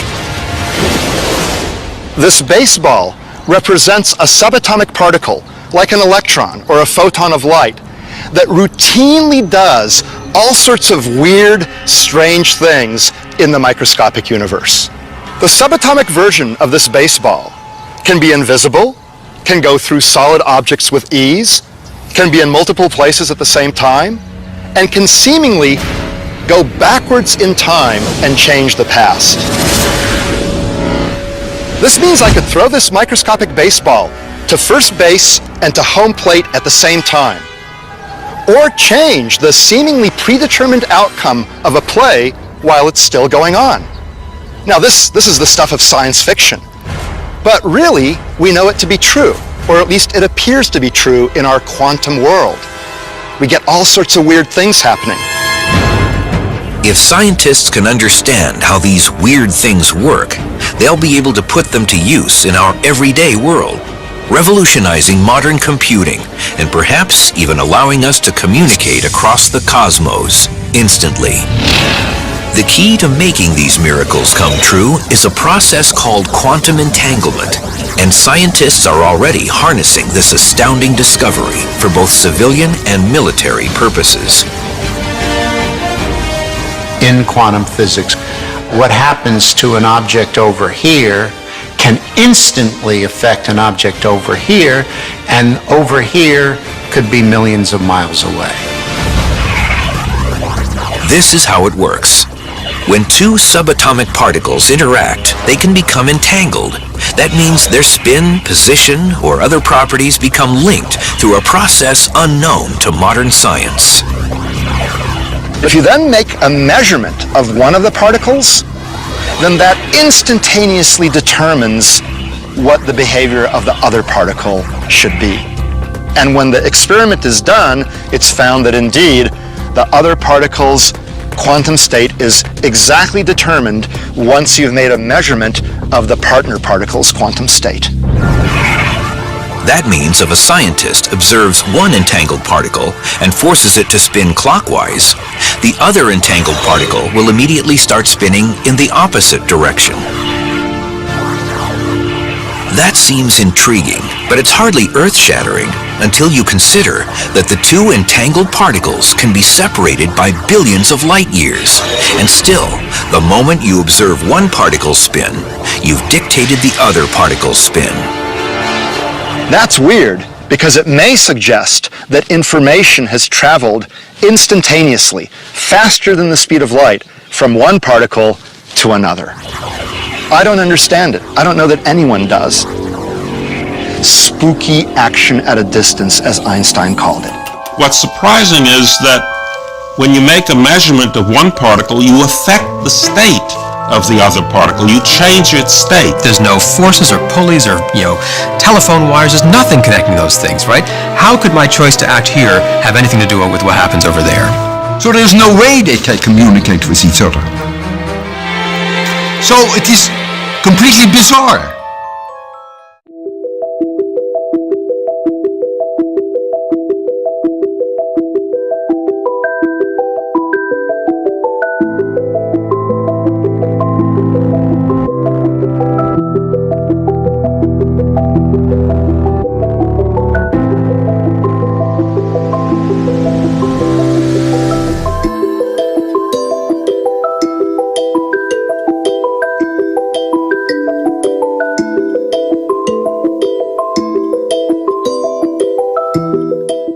Quantum physics, there is a term entanglement. Means when one energy source entangles with another, they interfere with each other. This interference can be highly positive and transformative and harmonious. Entanglement directly affects human beings. When you come in my breathing space, this is what happens. Your mind gets entangled with my no mind. If your mind entangles with my no mind, it is entanglement, thought level. Next, if your muscle memory gets entangled with my muscle memory, that is called entrainment. If your biomemory gets entangled with my biomemory, it's called enlightenment. Entanglement can move to entrainment, then entrainment can become enlightenment. Entanglement means two persons falling in tune with same thought. Entrainment means two persons falling in tune with the same idea. Enlightenment means two persons uniting beyond ideas. Understand, when you are in entanglement with me, I give my inner space to you, which is lighter than the outer space. All I do is, for a few minutes, a few seconds, I make your inner space lighter than the outer space by removing the mass, that those few seconds you are in entanglement with my inner space, purest consciousness. Once you are exposed to that, by and by your biomemory, muscle memory, inner space, everything starts enjoying that space and starts living in that space. It becomes living enlightenment. This is the way. The entanglement becomes entrainment, entrainment becomes enlightenment. Entanglement is initiation. Entanglement is the most powerful way. Entangling yourself with an enlightened being is the most easiest and powerful way to raise yourself to the higher level and get enlightened.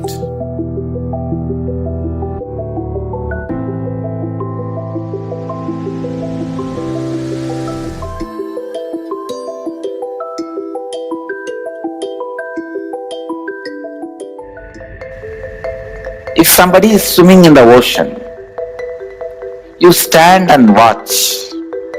Whatever brain activity is happening in that person's brain, even if you are watching, the same activities are mirrored in your brain, meaning the same kind of electric and neurotic impulses are activated in your brain. Now you know why just by gazing into my eyes, you are in the space of completion. I am swimming in the ocean of consciousness in the space of completion. So naturally, you are absorbed in total absorption. Actually, total absorption, totally being absorbed happens during energization. Whether you are there or not, it's my job. I just pull you to that space during the energization, so you cannot escape. It's replicating the highest neural activities inside me, experiencing and living life with the cognition, energy and the inner space of an incarnation. You just sit and absorb, that's all.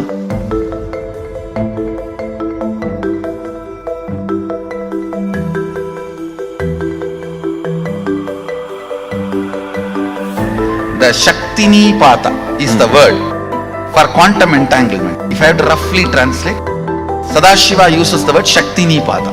He goes even one step further, even taking bath in the same water in which master took bath or the deity has been given bath, and sprinkling that same water on your head.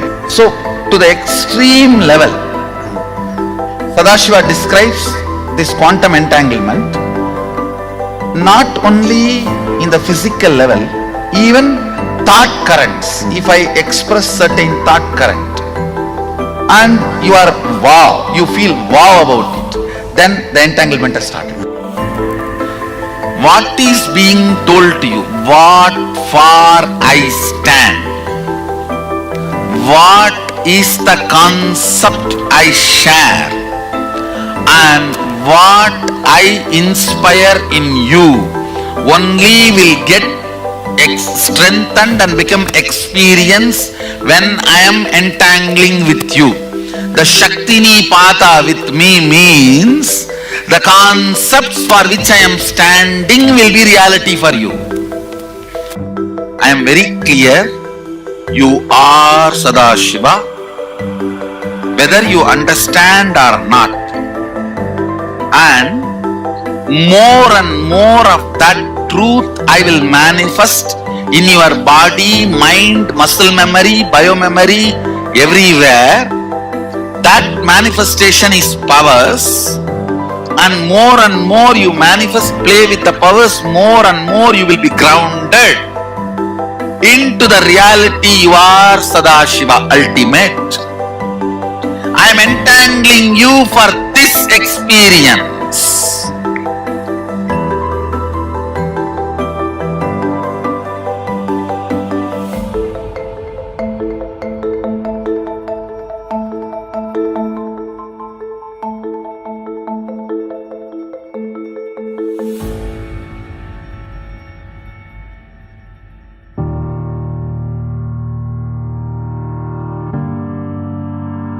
it is a pure spiritual process. The basis of the Shaktinipada itself is oneness, Sadashivatva, Shivoham. That is the basic understanding from where the Shaktinipada, the entanglement starts. So, in few days, more and more they start getting entangled with this truth. The more and more powers manifest. When they manifest the powers, they get more and more entangled with the original truth. Actually, powers are side effects of the entanglement with the original truth. When we express, manifest, we inspire the people who are seeing to come back to this original Shivoham space which they are also carrying. When you see somebody swimming, your biomemory gets the confidence you can also swim. That mirroring neuron effect starts happening. When you see power manifestation going on, even you get entangled with the Sadashiva space of the person who is manifesting the power. It's not bound by time and space. You are teleported to that space. You are transported to that mystery. You are transported to that level, to that initiation, to that experience. The entanglement happens more between the person's core consciousness and me. The moment he decides he is seeing me, that is enough. Even if he does not see me, his decision is powerful enough for me to entangle with that person. Shaktinipat is not limited to the physics of time-space. Even the two-way video conferencing screen is just to trigger that first few minutes. They need to be triggered, that software need to open up. Just for that only, the two-way video conferencing screen. After that few minutes, you may not even need that screen. The entanglement has started happening. How I heal through healers. Each one of my healer is continuously in entanglement with me. He may be wherever he is. That is what I prove when I materialize. See, when a devotee can receive vibhuti or kumkum and materialize, same thing. The deity also receives vibhuti, kumkum and materializes. How? When somebody's kundalini is awakened, when somebody is initiated as a healer, is in entanglement with me, same way the deity is also in entanglement with me. Once the prana pratishtha is done, that deity is continuously in entanglement with that super consciousness.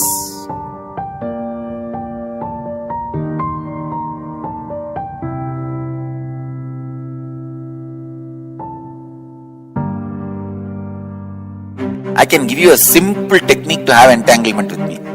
Just morning, sit in the satsang, that's all. Every day morning satsang itself is entanglement with me.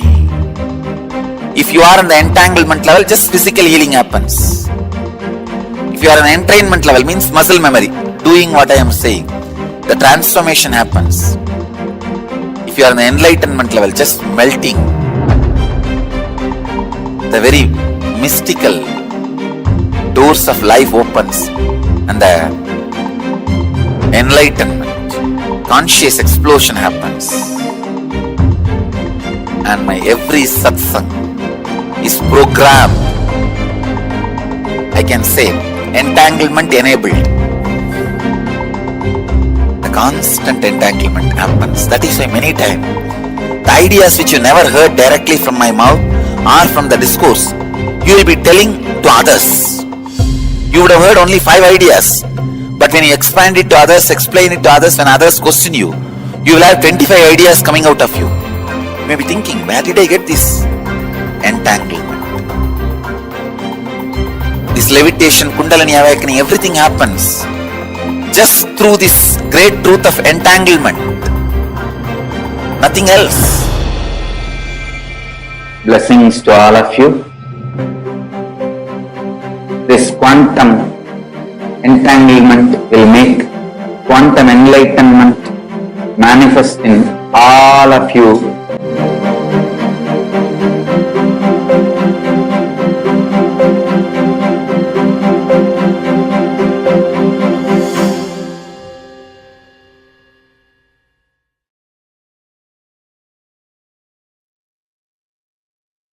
This is a darshan that all of us are going to be having today.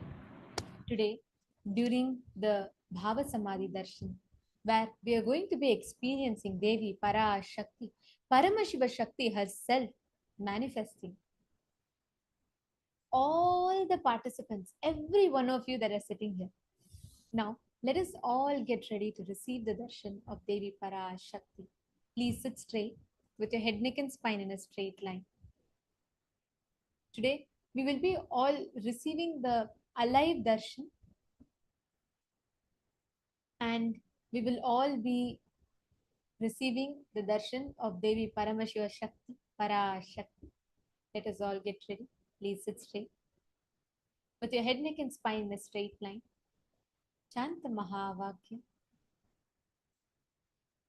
and connect intensely to the Divine Cosmic Mother. Om Nithyananda Paramashivam